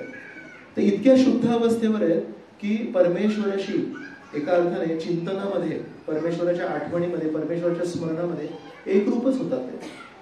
तसे हे गौर किशोरदास बाबाजी महाराज आणि जगन्नाथदास बाबाजी महाराज यांनी श्री चैतन्य महाप्रभूंच्या जन्मस्थानाची जेव्हा ओळख पटली तेव्हा म्हणाले आम्ही इथेच राहणार. त्यापूर्वी गौर किशोरदास बाबाजी महाराज हे वृंदावनात राहत होते आणि म्हणाले मी वृंदावन सोडून कधीही कुठेही जाणार नाही. पण श्री चैतन्य महाप्रभूंचं जन्मस्थान मिळालं तर म्हणाले आता मी मायापूर सोडून कुठे जाणार नाही. मग तिथे जगन्नाथदास बाबाजी महाराज आणि गौर किशोरदास बाबाजी महाराज आले. मग गौर किशोरदास बाबाजी महाराजांच्या काय मालमत्ता होती, तर त्यांचे गुरु होते भागवतदास बाबाजी महाराज. तर भागवतदास बाबाजी महाराजांनी त्यांना एक वाघाच्या कातड्याची एक टोपी दिली होती. त्यांची जेव्हा दीक्षा झाली होती तेव्हा, तर ती त्यांची एक मालमत्ता होती. आणि त्यांच्याकडे 2 तुळशीच्या माळा होत्या. एक तुळशीची माळा त्यांच्या गळ्यात होती कंठी माळा म्हणून, आणि दुसरी तुळशीची माळा होती ही नामजप करण्यासाठी. आणि एक त्यांच्याकडे दोरी होती, त्या दोरीवर कधी कधी ते माळा किती केले हे मोजायचे. जसं आपल्याकडे साक्षी माळा असते तशी गाठ मारलेली म्हणजे साक्षी माळा वगैरे आता आपण बघतोय. जुन्या काळामध्ये साक्षी माळा कोण देणार तुम्हाला. मग काय करायचं, एक असा दोरा घ्यायचा आणि त्या दोऱ्याला गाठ मारायची. तर त्या दोऱ्याला अशी ती गाठ अशी बाहेर येते, तर ती त्याच्याने मोजायचं की किती माळा झाल्या. तर एवढ्या 4 गोष्टी फक्त गौर किशोरदास बाबाजींची मालमत्ता होती. म्हणतात भक्तिसिद्धांत सरस्वतीने जेव्हा पहिल्यांदा गौर किशोरदास बाबाजी महाराजांचं दर्शन केलं, इतके प्रभावित झाले. कारण हे जे बाबाजी महाराज होते ते खूप मनन करून डोळे बंद करून कीर्तन करत होते. तर केवळ गौर किशोरदास बाबाजी महाराजांच्या त्या शुद्ध कीर्तनाने आणि त्यांच्या त्या फक्त 4 गोष्टी मालमत्ता या पूर्ण मोठ्या जगामध्ये, ते वैराग्य बघून भक्तिसिद्धांत सरस्वतीचे स्वतः पण त्या स्तरावर आहेत. तर विचार करतायत मला जर दीक्षा घ्यायची असेल तर मी केवळ यांच्याकडून दीक्षा घेणार. तर ही जेव्हा अशी बातमी पसरली की बिमल प्रसाद दत्त यांना दीक्षा घ्यायची, तर अनेक अनेक साधू संत आतुर झाले की मी यांना दीक्षा देतो. का बरं, बिमल प्रसाद दत्त जर माझा शिष्य झाला तर माझं नाव वाढेल. लहानपणापासून हा हुशार आहे, याचे वडील डिस्ट्रिक्ट कलेक्टर आहेत, तर भौतिक दृष्टीने हा गुणवान आहे, आध्यात्मिक दृष्टीने हा गुणवान आहे, याला काही वाईट सवय नाही, याला सर्व शिक्षण आहे, हा जर माझा शिष्य झाला तर माझा गौरव होईल. म्हणून अनेक अनेक साधू विचार करतायत की यांनी माझं शिष्यत्व स्वीकारायला पाहिजे. पण भक्तिसिद्धांत सरस्वतीने ठरवलं होतं माझे जर कोणी गुरु असतील तर ते आहेत गौर किशोरदास बाबाजी महाराज. तर 1900 साल त्याच्या माघ महिन्यात भक्तिसिद्धांत सरस्वती ठाकूर बिमल प्रसाद दत्त यांनी आपल्या वडिलांना विचारणा केली की मला जर दीक्षा घ्यायची असेल तर तुम्हाला काय वाटतं कोण आहे. तर भक्तिविनोद ठाकूरांनी पण सांगितलं तुला दीक्षा देणारे एकच शुद्ध साधू येते गौर किशोरदास बाबाजी महाराज, त्यांना तू जाऊन विनंती कर. तर माघ महिन्यामध्ये 1900 साली बिमल प्रसाद दत्त गौर किशोरदास बाबाजी महाराजांकडे गेले. तर गौर किशोरदास बाबाजी महाराज खूपच नम्र होते आणि त्यांना असं वाटत होतं की समजा मी एखाद्या शिष्याचा गुरु झालो, एका अर्थाने या जगामध्ये कमीत कमी एक असा व्यक्ती आहे ज्याच्यावर माझं स्थान आहे. आध्यात्मिक जगतामध्ये खूप विशेष गोष्ट असते, जितके आपण प्रगत होतो वास्तविकपणे तितके आपण नम्र बनतो. तर गौर किशोरदास बाबाजी महाराज इतके प्रगत आहेत, त्यांना असं वाटतंय जर मी कोणाचाही गुरु झालो तर मी एका व्यक्तीपेक्षा श्रेष्ठ झालो ना. मग एक वैष्णव जो नेहमी सगळ्यांच्या अधीन असतो तो कोणापेक्षा श्रेष्ठ कसं काय होऊ शकतो. तर असं म्हणतात, द्रोणाचार्य यांनी जेव्हा गुरुकुल संपल्यानंतर युधिष्ठिर आणि बाकी सगळ्या कौरवांना आणि पांडवांना शिक्षण दिलं, तर त्यानंतर परीक्षा घ्यायची होती त्यांना की हे किती शिकले.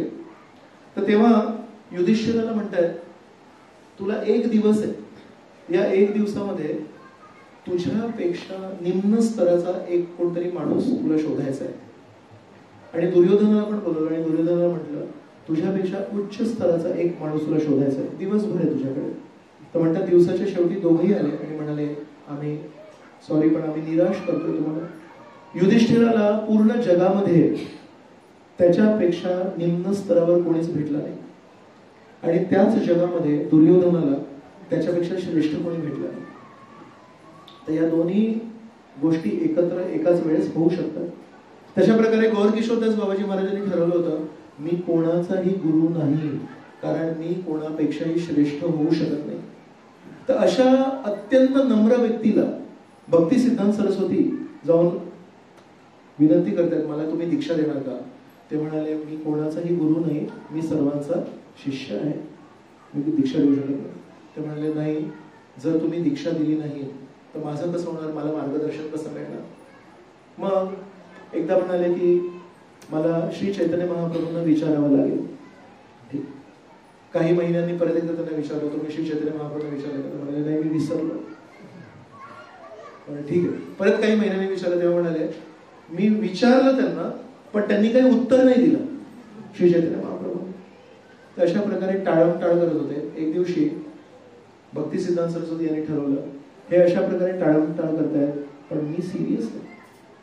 तर म्हणाले, जर तुम्ही असं ठरवलंय की तुम्हाला मला उत्तर नाही द्यायचंय आणि तुम्ही म्हणताय की श्री चैतन्य महाप्रभू तुम्हाला उत्तर नाही द्यायचंय, तर बरोबर आहे. श्रीकृष्ण आहेत ना, यांना या जगातली नैतिकता आवडत नाही. श्रीकृष्णांची मागणी काय? या जगाच्या अनैतिकते पलीकडे जाणं नक्कीच, पण म्हणतात या जगाच्या नैतिकते पलीकडे पण जायचंय. महाभारतामध्ये जो एक प्रसंग आहे की कर्ण हा खाली जमिनीवर आहे, त्याच्या रथाचं चाक अडकलंय आणि कर्ण खाली उतरून आपले शस्त्र बाजूला ठेवून त्या चाकाला बाहेर काढायचा प्रयत्न करतोय. तेव्हा अर्जुनाने बाण ताणला होता का? नाही ताणला होता. अर्जुन वाट बघताय, कर्णाचा तो चाक निघेल, तो रथावर स्वार होईल, शस्त्र हातात घेईल, तेव्हा मी युद्ध करेन. तेव्हा श्रीकृष्ण काय म्हणतात, हाच तो क्षण आहे जेव्हा याला मारायचं आहे. आणि तेव्हा अर्जुन काय म्हणतात? अर्जुन म्हणतात, युद्धाच्या नियमानुसार हे चुकीचं आहे, युद्धाच्या नियमानुसार मी मारू शकत नाही. तेव्हा श्रीकृष्ण म्हणतात, जर हे युद्धाच्या नियमाच्या विरुद्ध आहे तर मग द्रौपदीला वस्त्रहरण करणं हे नियमानुसार आहे की विरुद्ध आहे? अभिमन्यूला 6 क्षत्रियांनी मिळून मारलं आणि त्यामध्ये कर्ण पण सामील होता, ते नियमांच्या अनुसार आहे की नियमाच्या विरुद्ध आहे? अशा प्रकारे कर्णाने ज्या ज्या चुकीच्या गोष्टी केल्या होत्या त्या सर्व श्रीकृष्णांनी अर्जुनाला आठवण करून दिली आणि म्हणाले, हा व्यक्ती जगण्याच्या लायकीचा नाहीये, याला या क्षणी या परिस्थितीमध्ये मार. आणि जेव्हा अर्जुनामध्ये त्या सगळ्या जुन्या स्मृती जागृत केल्या तेव्हा मग अर्जुनाने कर्णाला मारलं. ही गोष्ट का सांगितली? आपल्याला वाटतं आध्यात्मिकता म्हणजे केवळ अनैतिकता सोडणं, पण श्रीकृष्णाचा जो स्तर आहे भक्तीचा तो त्याहून उंच आहे.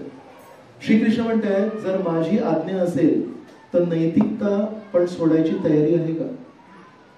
श्रीकृष्ण गीतेमध्ये सांगतायत, सर्व धर्मान परित्यज, सर्व अधर्मान परित्यज नाही म्हणा. तर 3ऱ्या अध्यायामध्ये सांगितलंय, धर्म पालन कर, क्षत्रियाचं कर्तव्य पालन कर.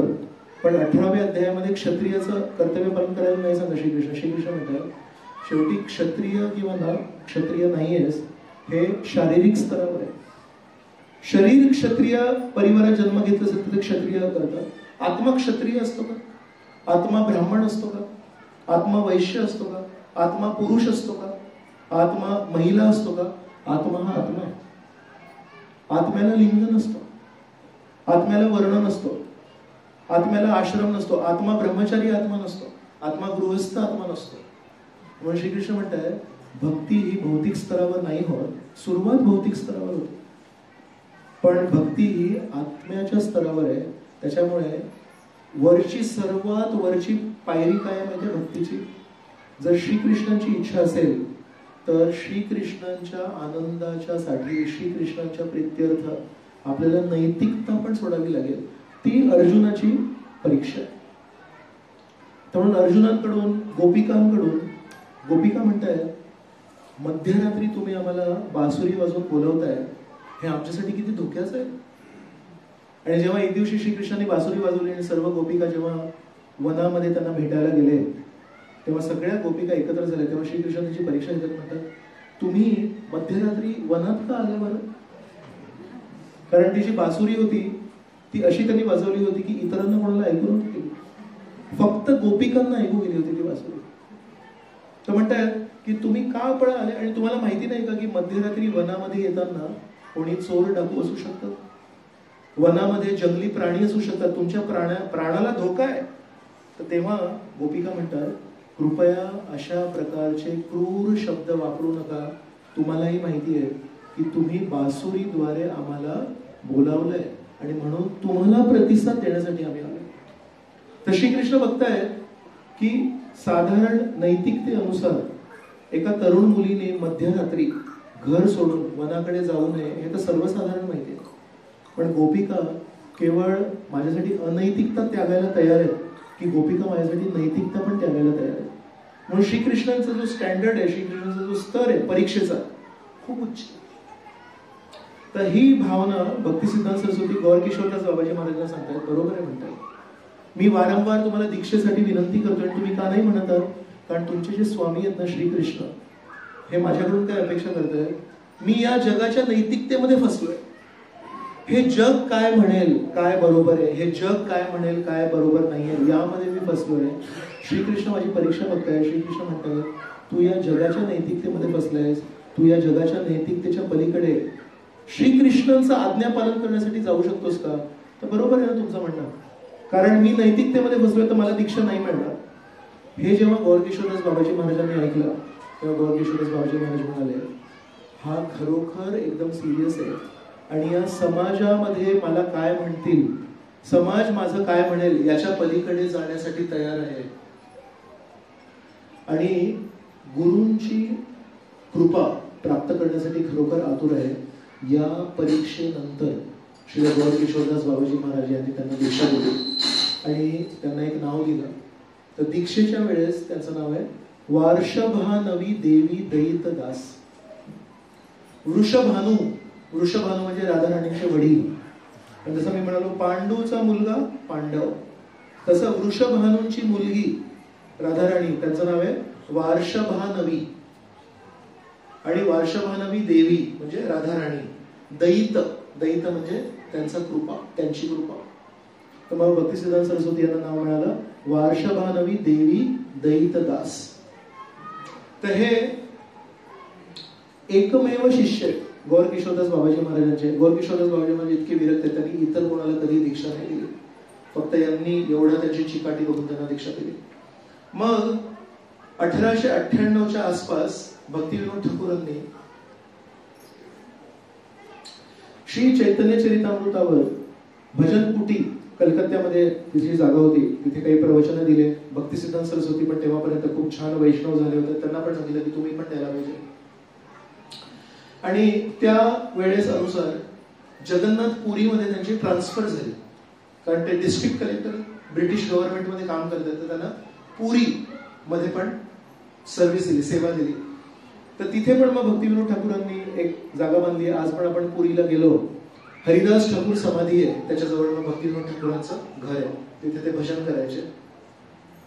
तर मग भक्तिविनोद ठाकूरांचं घर आणि हरिदास ठाकूरांची समाधी हे जवळजवळ आहे. तर तिथे त्या काळी एक राधा रमण चरण बाबाजी महाराज होते. तर हे राधा रमण चरण बाबाजी महाराज खूप मोठे वैरागी साधू होते. तर ते पण भक्तिसिद्धांत सरस्वतींचे प्रवचन ऐकायचे, पण त्यांनी एक थोडा सिद्धांत बदलला.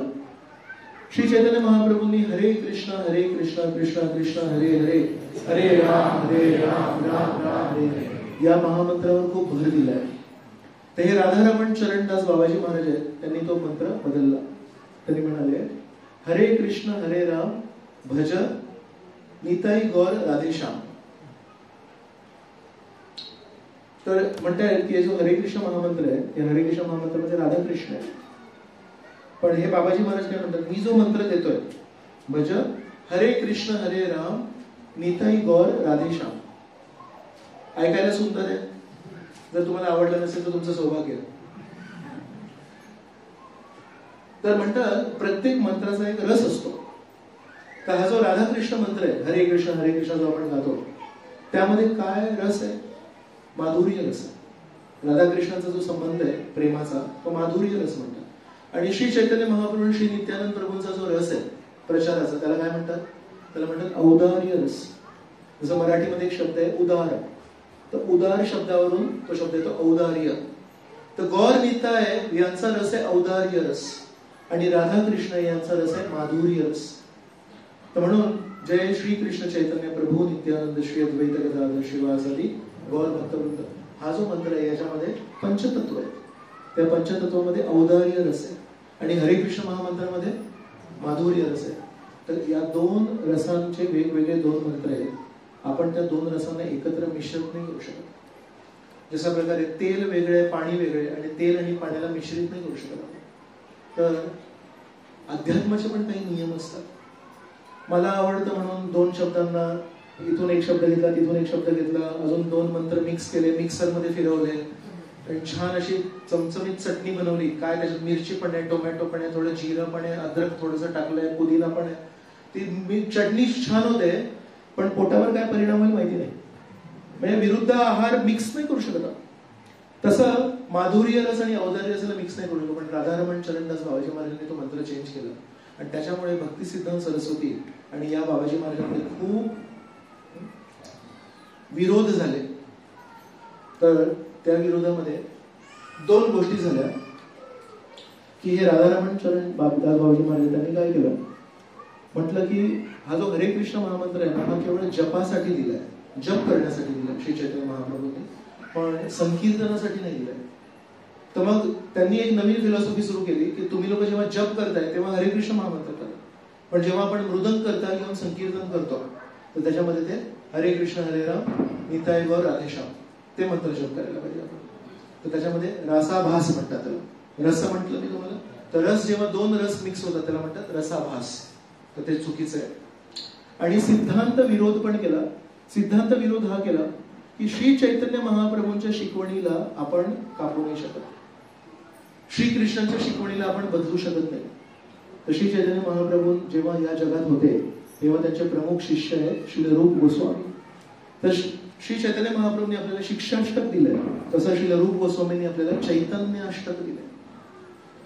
तर त्या चैतन्याष्टकामध्ये रूप गोस्वामी म्हणतात श्री चैतन्य महाप्रभू कसे गायचे, तर म्हणतात हरे कृष्ण इति उच्चै.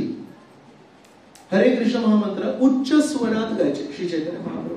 आणि कोण म्हणतात? रूप गोस्वामी. रूप गोस्वामी कोण आहेत? ज्यांनी प्रत्यक्ष आपल्या डोळ्यांनी श्री चैतन्य महाप्रभूंना कीर्तन करताना बघितलंय. तर म्हणून 200 वर्षानंतर, 400 वर्षानंतर, 500 वर्षानंतर कोणी काही बोलेल, पण जर रूप गोस्वामी म्हणतात की श्री चैतन्य महाप्रभू उच्च स्वरामध्ये हरिनाम गायचे, तर आपल्याला ते स्वीकार करायला पाहिजे. तर राधारमण चरणदास बाबाजी महाराजांनी ती शिकवण बदलली. तर त्यांनी दोन दोष होते त्यांचे, एक होतं सिद्धांत विरोध आणि दुसरं होतं रसाभास. तर हे भक्तिसिद्धांत सरस्वतींना अजिबात पटलं नाही आणि त्यांनी विरोध केला. पण कारण तेव्हा भक्तिसिद्धांत सरस्वती हे केवळ एक साधारण लग्न न केलेले संन्यासी पण नव्हते, ब्रह्मचारी होते, आणि हे राधारमण चरणदास बाबाजी महाराज होते. समाजामध्ये त्यांना खूप मान्यता होती. तर पुरीचे जे अनेक साधू होते ते त्या राधारमण चरणदास बाबाजीच्या महाराजांनी गेले. आणि आजही तुमच्यातून कोणी जर हरिदास ठाकूर समाधीला गेले तर ते लोक संकीर्तनामध्ये हरे कृष्ण कृष्ण कृष्ण हरे हरे हरे राम राम राम हरे हरे गात नाहीत. तर त्यांनी खूप विरोध करायचा प्रयत्न केला, पण कारण स्वतः त्या काळी संन्यासी नव्हते म्हणून त्यांच्या मताला जास्त प्राधान्य नाही दिलं. तर त्या हरिदास ठाकूरचे जे समाधीचे जितके साधू आहेत ते जप करताना हरे कृष्ण म्हणतात, पण संकीर्तनामध्ये हरे कृष्ण म्हणतात. आजही आठवतं जेव्हा पहिल्यांदा मी गेलो होतो पुरीला, तेव्हा मला ते खूप नवीन वाटलं होतं की हरिदास ठाकूर हे जे नामाचार्य दररोज 192 माळा करतायत हरे कृष्णाचे, पण त्यांच्या समाधीच्या ठिकाणी आज बघा काळ किती शक्तिशाली आहे. त्या व्यक्तीने संपूर्ण आयुष्य हरे कृष्ण महामंत्रासाठी दिलं. मागच्या शनिवारी आपण ऐकलं की जगाई आणि मधाईला प्रचार करण्यासाठी नित्यानंद प्रभू आणि हरिदास ठाकूर म्हणाले हरे कृष्ण बोला, हरे कृष्ण महामंत्र घ्या. आज त्यांच्या समाधीला तो हरे कृष्ण महामंत्र गात नाही. का बरं?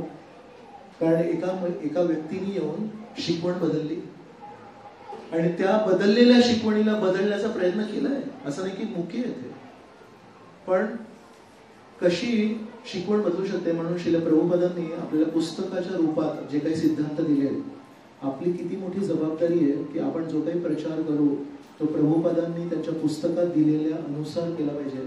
आपण इथे काय ऐकलं आणि तिथे काय ऐकलंय त्याच्यानुसार प्रचार नाही करायला पाहिजे. तर कधी कधी प्रचार करताना कोणी आपल्याला म्हणू शकतात की तुम्ही हे जे सांगताय नाही सगळं प्रभुपादांच्या पुस्तकात येतात, नवीन काहीतरी सांगा. आपण त्यांना सांगायला पाहिजे जर तुम्हाला नवीन ऐकायचं असेल तर तुम्ही दुसऱ्यांकडे जाऊ शकता, पण आम्ही प्रभुपादांनी जे दिलंय तेच सांगण्यामध्ये स्वारस्य समजतो. तर प्रभुपादांनी जे दिलंय त्याच्या अनुसार आपण जर जगत राहिलो आपण सुरक्षित राहू. अधिकृत प्रतिनिधी आहेत ते. एकट्या व्यक्तीने पूर्ण जगभर प्रचार केलाय तर त्यांच्यामध्ये कृष्ण शक्ती विना नाही तारा प्रवर्तन. पण जिथे जिथे लोकांनी बदल करण्याचा प्रयत्न केलाय तिथे बदल घडलाय आणि आजही तो बदल चालू आहे. तर ही परिस्थिती बघून भक्तिविनोद ठाकूरांनी भक्तिसिद्धांत सरस्वतीने सांगितलं तुम्ही पुरीमध्ये नका राहू, कारण तुम्हाला हे सहन होत नाही आणि तुमच्यासोबत कोणी फॉलोअर्स नाहीये, जे कोणी लोक आहेत ते त्यांचं समर्थन करतायत. तर या अनुषंगाने भक्तिसिद्धांत सरस्वतींनी पुरीतून गमन केलं. त्यांना वाईट वाटलं. तिथून निघून त्या काळी हे जे सिद्धांत सरस्वती आहेत हे मायापूरला निघून आले. हरे कृष्ण महामंत्र कमीत कमी मायापूरमध्ये जरी आहे, जगन्नाथपुरीमध्ये जरी नसेल तरी, आणि मायापूरला येऊन त्यांनी ठरवलं, वय त्यांचं 31 आहे आणि वर्ष आहे 1905. तर 1905 मध्ये त्यांनी ठरवलं मी 100 कोटी हरिनाम घेणार. त्यांना जी घटना जी झाली पुरीमध्ये ती इतकी त्यांना मार्मिक वाटली, इतकी त्यांना वाईट वाटलं, इतकं त्यांना त्याचं दुःख झालं की म्हणाले मी ते सहन नाही करू शकत. एकदा हे भक्तिसिद्धांत दुसरी गोष्ट आहे की राधाकुंडच्या तिथे जेव्हा होते तेव्हा काही साधूंनी म्हटलं काय हो तुम्ही रघुनाथ दास गोस्वामींचे अनुयायी आहात. तर रघुनाथ दास गोस्वामी यांना दास गोस्वामी का म्हणतात? कारण ते ब्राह्मण परिवारातले नव्हते. तर तिथले काही जे साधू आहेत ते आजही रघुनाथ दास गोस्वामींना, कारण ते ब्राह्मण परिवारात जन्म नाही घेतले, तर म्हणतात दास गोस्वामी म्हणतात. तर हे जेव्हा भक्तिसिद्धांत सरस्वतींनी ऐकलं तेव्हा म्हणाले आज मी काही स्वयंपाक नाही करणार, आज मी काही जेवण नाही करणार. त्यांनी त्या दिवशी उपवास केला. मग त्यांच्या अनुयायींनी त्यांना विचारलं की तुम्ही उपवास का करताय? तर म्हणाले नाही, या कानांनी मी रघुनाथ दास गोस्वामींची अवहेलना ऐकली आहे तर त्यांचा मी विरोध करतोय. हे जे साधू चुकीचं बोलतायत त्याचा मी विरोध करतो. आणि मी विरोध कसा करू शकतो? तर मी प्रसाद स्वीकारणार नाही. तसं पुरीमध्ये जे काही चुकीचं चाललंय त्याला ते बदलू शकले नाही. त्यांनी विरोध केला पण त्यांच्याकडे तेवढी शक्ती नव्हती. म्हणून मायापूरला गेले आणि म्हणाले 1 कोटी नाव, 100 कोटी 1 बिलियन 100 कोटी नाव घेतल्याशिवाय मी इथून हलणार नाही. तर त्यांनी कॅल्क्युलेशन केले तर रोज 3 लाख नाव जर घेतले, 3 लाख नाव घेण्यासाठी 192 माळा करायला लागतात. 16 माळामध्ये 25,000 नाव होतात. 64 माळामध्ये 1 लाख नाव आणि 192 मध्ये 3 लाख हरिनाम होतात. तर म्हणाले रोज जर मी 3 लाख हरिनाम केलं तर 9 वर्ष लागतील. तर 1905 पासून 9 वर्ष श्री भक्तिसिद्धांत सरस्वती एका ठिकाणी बसून दररोज 192 माळा जप केला. आणि या 9 वर्षाच्या अवधीमध्ये जसं चातुर्मासामध्ये दिवसातून एकदा खायचे आणि काय खायचे? फक्त भात खायचे. आणि कसं खायचे? जमिनीवर टाकून एका गाईसारखं खायचे. तर 9 वर्ष दररोज 192 माळा करून त्यांनी ही तपस्या केली. आणि ही तपस्या कशासाठी केली? तर तिथे जे चुकीचं चालू आहे त्याचा विरोध म्हणून. आणि दुसरी गोष्ट की मला प्रचार करायचा आहे, पण प्रचार करण्यासाठी मला स्वतःला शुद्ध व्हावं लागेल. जेव्हापर्यंत मी शुद्ध होत नाही तेव्हापर्यंत मी प्रचार कसा करणार? तसं 9 वर्ष अशा प्रकारे कडक त्यांनी तपस्या केली. तेव्हा ही खबर गौर किशोरदास बाबाजी महाराजांकडे, त्यांच्या गुरूंकडे गेली. गौर किशोरदास बाबाजी महाराज म्हणाले हे माझे प्रभू आहेत. तर ही एक अशी घटना आहे जिथे गुरु कधी पण शिष्याला प्रभू नाही म्हणत. प्रभू म्हणजे स्वामी, प्रभू म्हणजे मालक. तर गौर किशोरदास बाबाजी महाराज यांच्या तपस्येशी इतके प्रभावित झाले, म्हणे रूप रघुनाथ यांची जी तपस्या आहे ही मला माझ्या प्रभूंमध्ये दिसते. तर त्यांनी आपल्या गुरूंना या ठिकाणी प्रसन्न केलं. 1906 मध्ये एक रोहिणी कुमार घोष म्हणून होते, जे त्या काळचे एक खूप मोठे प्रतिष्ठित व्यक्ती होते. तर त्यांनी त्यावेळेस, जसं मी तुम्हाला सांगत होतो, श्री चैतन्य महाप्रभूंच्या शिकवणीला अनेक लोकांनी विकृत स्वरूप दिलं. तर त्याच्यामध्ये एक असा ग्रुप आहे, त्याला म्हणतात बाऊल म्हणतात. बाऊल 13 वेगवेगळे असे अपसंप्रदाय म्हणतात त्याला, ज्यांनी शिकवणी बदलल्या आणि त्याला विकृत स्वरूप दिलं. तर त्याच्यामध्ये एक ग्रुप आहे, त्याचं नाव आहे बाऊल. तर ते काय करतात, गाणे गातात आणि गाणे गाता गाता सुंदर चाल आणि सुंदर त्याचे बोल असतात, पण सिद्धांत बदललेला असतो. श्रीकृष्णाची शरण घेण्याऐवजी काहीतरी वेगळाच सिद्धांत असतो त्याच्यामध्ये, पण गाण्यांच्या द्वारे जेव्हा हे गातात तेव्हा खूप आकर्षित करतात. तर हे रोहिणी कुमार घोष होते, हे अशा कुठल्या तरी बाऊल गुरुच्या पकडीत आले होते आणि त्यांनी असं ऐकलं होतं की हे जे सिद्धांत सरस्वती आहेत हे प्रामाणिक एक भक्त आहेत, प्रामाणिक वैष्णव आहेत, पण बोलण्यामध्ये खूप तिखट आहेत, बोलण्यामध्ये खूप कडक आणि स्पष्ट बोलतात. तर थोडं त्यांच्या मनामध्ये एक प्रश्न होता की हे जे बाऊल गुरु आहेत हे श्रेष्ठ आहेत, गोड गोड कीर्तन करतात, सुंदर सुंदर आवाजामध्ये कीर्तन करतात, आणि भक्तिसिद्धांत सरस्वती आहेत हे खूप कडक बोलतात, हे खूप स्पष्ट बोलतात.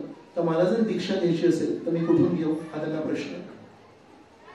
एके रात्री जेव्हा रोहिणी कुमार घोष झोपले तेव्हा त्यांना एक दिसलं की ते गुरु आणि त्यांची पत्नी पण होती. ते गुरु एका वाघामध्ये परिवर्तित झाले आणि त्यांची जी पत्नी होती एक वाघीण म्हणून परिवर्तित झाली. आणि हे वाघ आणि वाघीण रोहिणी कुमार घोषला खाण्यासाठी तिथे आले आणि खायला जेव्हा आले तेव्हा दुरून तिथून सिद्धांत सरस्वती आले आणि सिद्धांत सरस्वतींनी पहिले या 2 वाघ आणि वाघिणीला पळवलं आणि नंतर या रोहिणी कुमार घोषचा हात पकडला आणि म्हणाले, तू इथे वेळ का वाया घालवतोयस, मी तुला श्री चैतन्य महाप्रभूंकडे घेऊन जातो. आणि त्यांना मायापूरच्या दिशेने घेऊन जाऊ लागले. तर रोहिणी कुमार घोष राहतात कोलकात्यामध्ये. तर कोलकात्यावरून मायापूरकडे त्यांना घेऊन जात आहे. हे स्वप्नात त्यांनी बघितलं. तर त्यांना एक त्याच्यातून लक्षात आलं, परमेश्वर मला सांगताय कोणाकडून दीक्षा घे. मग 1906 मध्ये यांच्याकडे आले, भक्तिसिद्धांत सरस्वतींकडे, आणि म्हणाले, तुम्ही खूप श्रेष्ठ वैष्णव आहात, तुम्ही कडक बोलता, पण तुम्ही प्रामाणिकपणे गौर नितायाची जी शिकवण आहे ती देताय तुम्ही, आणि तुम्हाला अजिबात फेरबदल केलेला आवडत नाही, तर मला तुम्ही दीक्षा देणार का. मग जो प्रश्न गौर किशोरदास बाबाजी महाराजांना आला होता की वैष्णवता आणि गुरु बनणं हे विरोधक आहे. वैष्णव म्हणजे दास दास दासानुदास बनणं, आणि गुरु म्हणजे कोणाला तरी आपल्या खाली समजणं. शिष्य हे गुरूंच्या खाली असतात. तर जो प्रश्न गौर किशोरदास बाबाजी महाराजांना पडला होता तोच प्रश्न आता परत भक्तिसिद्धांत सरस्वतींना पडला. आणि भक्तिसिद्धांत सरस्वती म्हणाले, मी वैष्णव आहे आणि खरं तर मी गुरुचं पद स्वीकारायला नाही पाहिजे, पण माझ्या समोर एक खूप मोठं संकट आहे. मग त्यांनी संकट सांगितलं, जर मी गुरु नाही झालो, जर मी शिष्य नाही स्वीकारले, आणि जर मला प्राप्त झालेल्या शिकवणीचा मी प्रचार नाही केला, तर माझ्या नंतर ही शिकवण स्थगित होईल. माझ्या पुढच्या पिढीला योग्य सिद्धांत, भक्ती सिद्धांत नाही मिळणार. पण जर मी गुरु झालो आणि लोकांना सांगितलं आता माझ्याकडून ऐका तत्व काय आहे, तर कुठेतरी मी वरच्या आसनावर बसतोय, म्हणजे मी वैष्णवचा जो मूळ सिद्धांत आहे दास दासानुदास यालाच मी विरोध करतोय. तर माझ्यासमोर हा एक खूप मोठा धर्मसंकट आहे. पण म्हणाले, मी श्रेष्ठ स्थान न स्वीकारता केवळ मला जी प्राप्त झालेली शिकवण आहे ही इतरांपर्यंत पोहोचवण्यासाठी मला एक वरचं स्थान स्वीकारावं लागेल. पण मनातल्या मनात मी माझ्या शिष्यांना कधी पण माझे शिष्य नाही समजणार, मी नेहमी त्यांना माझे स्वामी समजणार. तर एक आंतरिक त्यांनी भावना नेहमी अशी ठेवली की माझे जे शिष्य आहेत हे माझे शिष्य नाही आहेत, माझेही शिष्य आहेत हे मला श्रीकृष्णांची, श्री चैतन्य महाप्रभूंची, श्री नित्यानंदची शिकवण जगभरामध्ये पसरवण्यासाठी, मदत करण्यासाठी अवतरित झाले.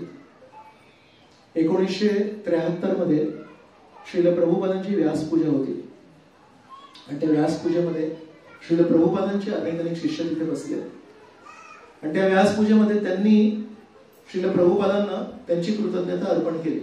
आणि ती सर्व कृतज्ञता ऐकून श्रील प्रभुपादांनी शेवटचे 10 मिनिटं बोलले तेव्हा म्हणाले, तुम्ही सर्व अमेरिकन तरुण आणि तरुणी मला माझ्या गुरु महाराजांची शिकवण या जगामध्ये अंमलात आणण्यासाठी मदत करताय, तर तुम्ही माझे शिष्य नाही आहात, तुम्ही माझ्या गुरूंनी पाठवलेले माझ्या गुरु महाराजांचे प्रतिनिधी आहात. आणि असं बोलून श्रील प्रभुपाद रडायला लागले. तर बघा, वैष्णव गुरुला समजणं इतकं सोपं नाही.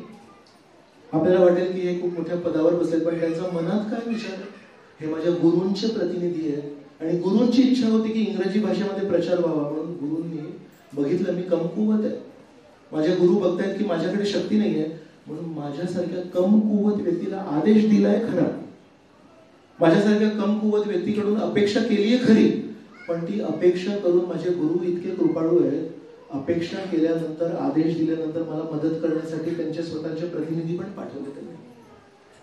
तर ही प्रभुपादांची पण भावना होती आणि हीच भावना श्रील भक्तिसिद्धांत सरस्वतींची पण होती.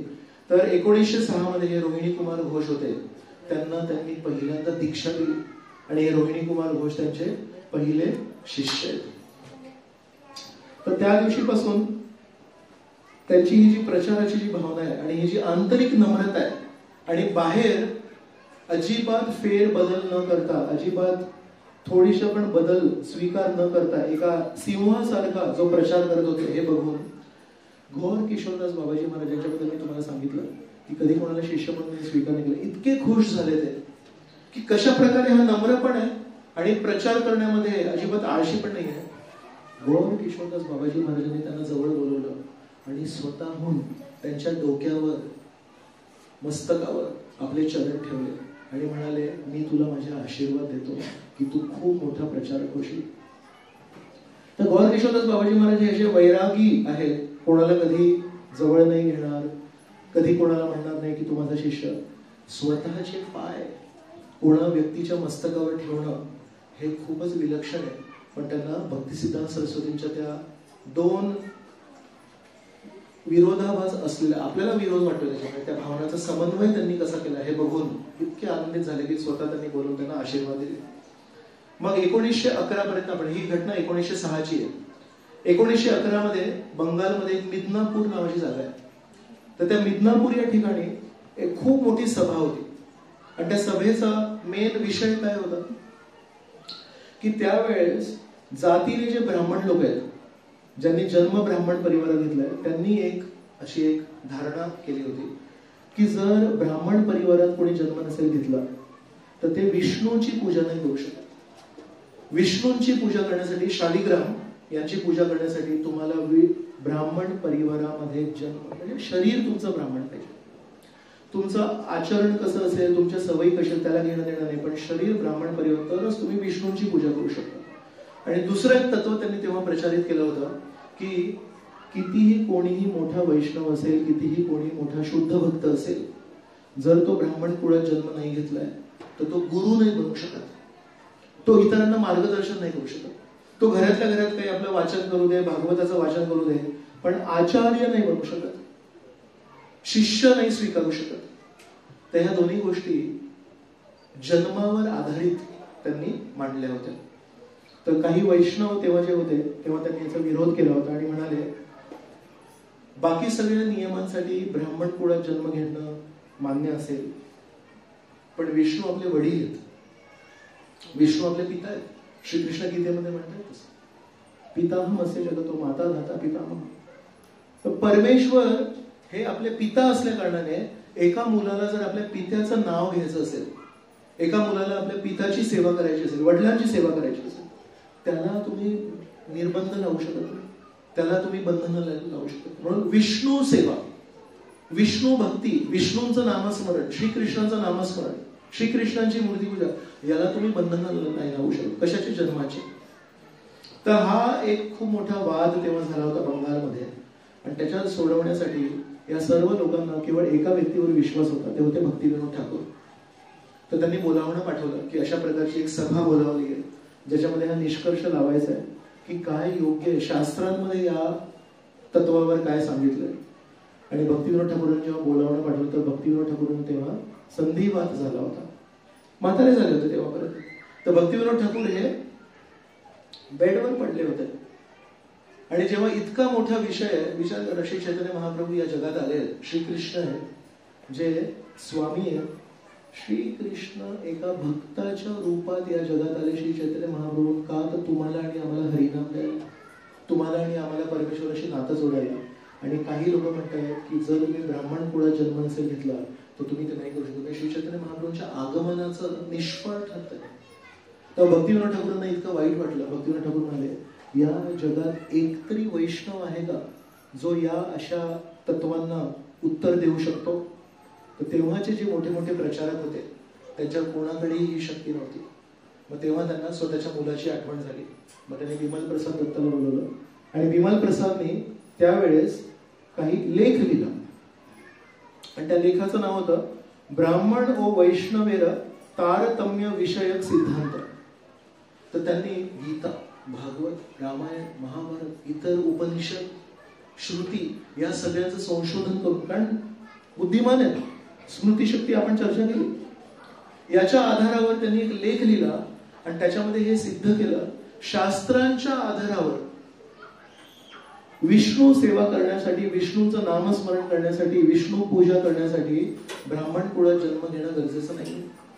आणि तो जो लेख आहे तो त्यांनी आपल्या वडिलांना दाखवला. त्यांचे वडील इतके खुश झाले. भक्तिविनोद ठाकूर म्हणाले, सरस्वती सरस्वती, वास्तविक सरस्वती, किती हुशारपणे, किती अधिकृतपणे तू वेगवेगळे श्लोक देऊन, वेगवेगळे शास्त्रातले संदर्भ देऊन हे सिद्ध केलंस की नाही, परमेश्वराशी, पित्याशी नातं जोडण्यासाठी ब्राह्मण कुळामध्ये जन्म घेण्याची गरज नाही. आणि मग 8 सप्टेंबर 1911 या तारखेला मिदनापूर येथे ती सभा होती आणि त्या सभेमध्ये भक्तिसिद्धांत सरस्वतीला बोलावण्यात आलं. तर त्यांनी त्या लेखाचे 2 भाग केले होते. ते एक होतं प्राकृत जन आणि एक होतं हरिजन. प्राकृत जन म्हणजे साधारण जन, या जगातले प्रकृती आणि प्राकृत, आणि हरिजन म्हणजे वैष्णव, हरीचे जन. तशा प्रकारे 2 भाग केले होते. आणि सुरुवातीला प्राकृत जन जो भाग होता त्याच्यावर बोलू लागले. त्याच्यावर जेव्हा बोलू लागले तेव्हा ब्राह्मणांचा खूप गुणगौरव करू लागले. सगळे जे ब्राह्मण तिथे सभेत बसले होते ते विचार करू लागले, हा आपल्याकडून बोलतोय की त्यांच्याकडून बोलतोय? कारण भक्तिविनोद ठाकूरांचे प्रतिनिधी म्हणून आले होते, तर त्यांना अशी अपेक्षा होती की वैष्णवांकडून बोलतील. पण ब्राह्मणांचा खूप गुणगौरव होतो की ब्राह्मणांची सेवा करायला पाहिजे, ब्राह्मणांना नेहमी आदर दिला पाहिजे, ब्राह्मणांचं समाजामध्ये सर्वात श्रेष्ठ स्थान आहे, ब्राह्मणांची पूजा केली पाहिजे, अशा प्रकारे खूप गुणगौरव करू लागले. आणि सभेच्या ब्राह्मणांना वाटलं की हे विसरले, चुकीचाच लेख घेऊन वाचतायत, काय करतायत म्हणून. आणि एवढा सगळा गुणगौरव केल्यानंतर मग म्हणाले, खरा ब्राह्मण कोण? जो जन्मानी ब्राह्मण आहे की जो आचरणाने ब्राह्मण आहे, जो विचाराने ब्राह्मण आहे?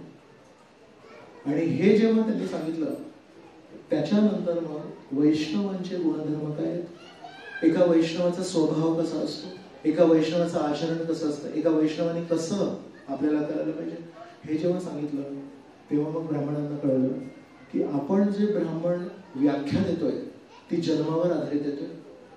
आणि श्रीकृष्ण भगवद्गीतेमध्ये कुठल्या आधारावर ब्राह्मण सिद्ध करतायत?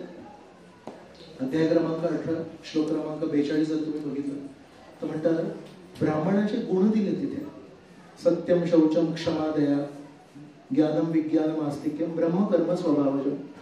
म्हणतात ब्राह्मणाचा स्वभाव कसा असतो? सत्य बोलणारा असतो, तो ज्ञानी असतो, पण त्याच्याकडे साक्षात्कार पण असतो. आस्तिक्यम, आस्तिक्यम म्हणजे साधा स्वभाव, साधं राहणीमान असतं. तर अशा प्रकारे ब्राह्मणाचं जे हे नाही सांगितलं की ब्राह्मणाची त्वचा अशी असते, ब्राह्मणाचे डोळे हिरवे असतात वगैरे, क्षत्रियांचं पण असं नाही. फक्त ब्राह्मणांबद्दल नाही बोलत आहे, क्षत्रियांचं काय? युद्धेच्या अपल्या दानम ईश्वर भावश्च. क्षत्रिय कसा असतो? नेहमी दान देत असतो आणि त्याला ईश्वर भाव असतं, नियंत्रकाची भावना असते. पण युद्धेच्या अपलायन, तो युद्धामध्ये कधी पाठ नाही दाखवणार, तो मरेल पण पाठ नाही दाखवणार. तर क्षत्रियाचा ते गुण आहे. वैश्याचे काय गुण आहेत? कृषी गोरक्षा वाणिज्य, वैश्य कर्म स्वभाव, तो कृषक आहे, शेतकरी आहे, गोरक्षा करतो किंवा बिझनेस करतो, वाणिज्य करतो. तर अशा प्रकारे जेव्हा जेव्हा श्रीकृष्णाने गीतेमध्ये व्याख्या दिली आहे ती गुणानुसार दिली आहे. तर हे भक्ती सिद्धांत सरस्वती जेव्हा तिथे स्थापित केलं तेव्हा सर्वांच्या देखात कोणी काही बोलू शकलं नाही. आणि शास्त्रांमधून कुठून त्यांनी शोधून काढले होते श्लोक आणि सांगितलं की बघा की जर एखादा व्यक्ती ब्राह्मण सोडून दुसऱ्या कुळात जरी जन्मला असेल पण जर त्याला परमेश्वराशी प्रेम असेल तर तो परमेश्वराची सेवा करू शकतो, तो परमेश्वराची पूजा करू शकतो, तो परमेश्वराचं नामस्मरण करू शकतो. आणि तो जर श्रेष्ठ शुद्ध भक्त असेल तर तो गुरु पण बनू शकतो, तो इतरांना मार्गदर्शन पण देऊ शकतो आणि त्या ब्राह्मण नसलेल्या वैष्णवाच्या मार्गदर्शनाला स्वीकारून तो व्यक्ती भगवत धामाला पण प्राप्त करू शकतो. तर अशा प्रकारे 2 तास भक्ती सिद्धांत सरस्वतींनी एकदम स्पष्ट विश्लेषण जेव्हा केलं तर त्याची सभा जी तिथे बसली होती ते लोक स्वतःला असं आवरू शकले नाही तर असे मध्येच उठले आणि म्हणजे जय जय जय काय त्यांनी एकदम सुंदर शास्त्रोक्त सगळं काही मांडलंय. तर तिथे जे सेक्युरिटी गार्ड होते त्यांना भीती वाटली की आता इथे काय होणार आहे म्हणून, कारण हे सगळे लोक भक्ती सिद्धांत सरस्वतींच्या चरण स्पर्श करण्यासाठी आतुर होते. तसा विचार करताना एक खूप मोठासा लोंढा येतोय आणि सगळे पायाला स्पर्श करण्यात. त्या गार्डनी काय केलं, भक्ती सिद्धांत सरस्वतींना उचललं आणि मागे एक पिंप होता पाण्याचा, त्याच्यामध्ये जबरदस्ती त्यांचे पाय बुचकाळले. ते म्हणतात सोडा, मला नाही करायचं आहे. त्यांना स्वतःचा शर्ट आपण कोणाला द्यायचं आहे, पण म्हणाले तुम्हाला वाचवण्यासाठी करतोय. तर जबरदस्तीने त्यांचे पाय बुचकाळले त्या पिंपामध्ये आणि ते पाणी मग सगळ्यांवर शिंपडलं. मग तेव्हा कुठे लोक शांत झाले. तर ही अशी 1911ची घटना आहे. 1911 मध्ये अजून एक खूप मोठं योगदान त्यांनी दिलंय की अनेक लोक म्हणू लागले श्रीकृष्ण हे परमेश्वर आहेत, रामचंद्र हे परमेश्वर आहेत, पण श्री चैतन्य त्यांनी कधी कोणाला दाखवलं किंवा कधी कोणाला म्हटलं की मी परमेश्वर आहे. तर हे जे आहेत ना, हे गौडीय वैष्णव जे आहेत ना, यांनी काय ठरवलंय, त्यांचे स्वतःचे जे लीडर आहेत त्यांना हे लोक जे एकत्र आले त्यांनी म्हणतात की हे पण परमेश्वर आहेत, हे पण श्रीकृष्ण, हे पण रामचंद्र आहेत, हे पण विष्णू आहेत. तर म्हणतात हे जे गौर आहेत, हे जे श्री चैतन्य महाप्रभू आहेत, हे परमेश्वर नाहीत. हे कोण सिद्ध करणार, कसं सिद्ध करणार? ते शास्त्रांच्या आधारे सिद्ध करायला लागेल. नुसतं तर सांगू शकत नाही. अहो रामानंद रायांना श्री चैतन्य महाप्रभूंनी जेव्हा दर्शन दिलं तेव्हा राधाकृष्णाचं दर्शन दिलं. सार्वभौम भट्टाचार्यांना जेव्हा दर्शन दिलं तेव्हा षडभुज रूप दिलं. त्याच्यामध्ये श्रीकृष्णांचे 2 हात होते, रामचंद्रांचे 2 हात होते आणि श्री चैतन्य महाप्रभूंचे 2 हात होते. नित्यानंद प्रभूंना जेव्हा श्रीवास पंडितांच्या घरी दर्शन दिलं तेव्हा विष्णूंचं दर्शन दिलं. हे तुम्ही सांगितलं तर ते म्हणतील नित्यानंद प्रभू पण तुमचेच, सार्वभौम भट्टाचार्य पण तुमचेच, रामानंद राय पण तुमचेच, ज्यांनी ती ग्वाही दिली ते पण तुमचेच. तुम्ही आपले मिळून काही बोलू शकता. म्हणतात ना, उंटाला गाढवाची साक्षात म्हणतात ना. एकदा उंटाचं लग्न होतं, तर गाढव गेला तिकडे आणि गाऊ लागला. तो गाण्यामध्ये काय म्हणतो, अहो रूपम अहो रूपम. उंटाचं जो रूप आहे किती सुंदर आहे. तर हे ऐकून तो उंट ज्याचं लग्न होतं तो म्हणतो अहो ध्वनी अहो ध्वनी, काय याचा सुंदर आवाज आहे. तो गाढव पण खोटं बोलतोय आणि तो उंट पण खोटं बोलतोय. तर अशा प्रकारे कधी कधी होऊ शकतं, लोक म्हणू शकतात की तुम्ही दोघं एकमेकांशी जोडलेले आहात म्हणून तुम्ही बोलताय. म्हणून भक्ती सिद्धांत सरस्वतींनी विचार केला की मला शास्त्रामधून काहीतरी शोधून काढायचं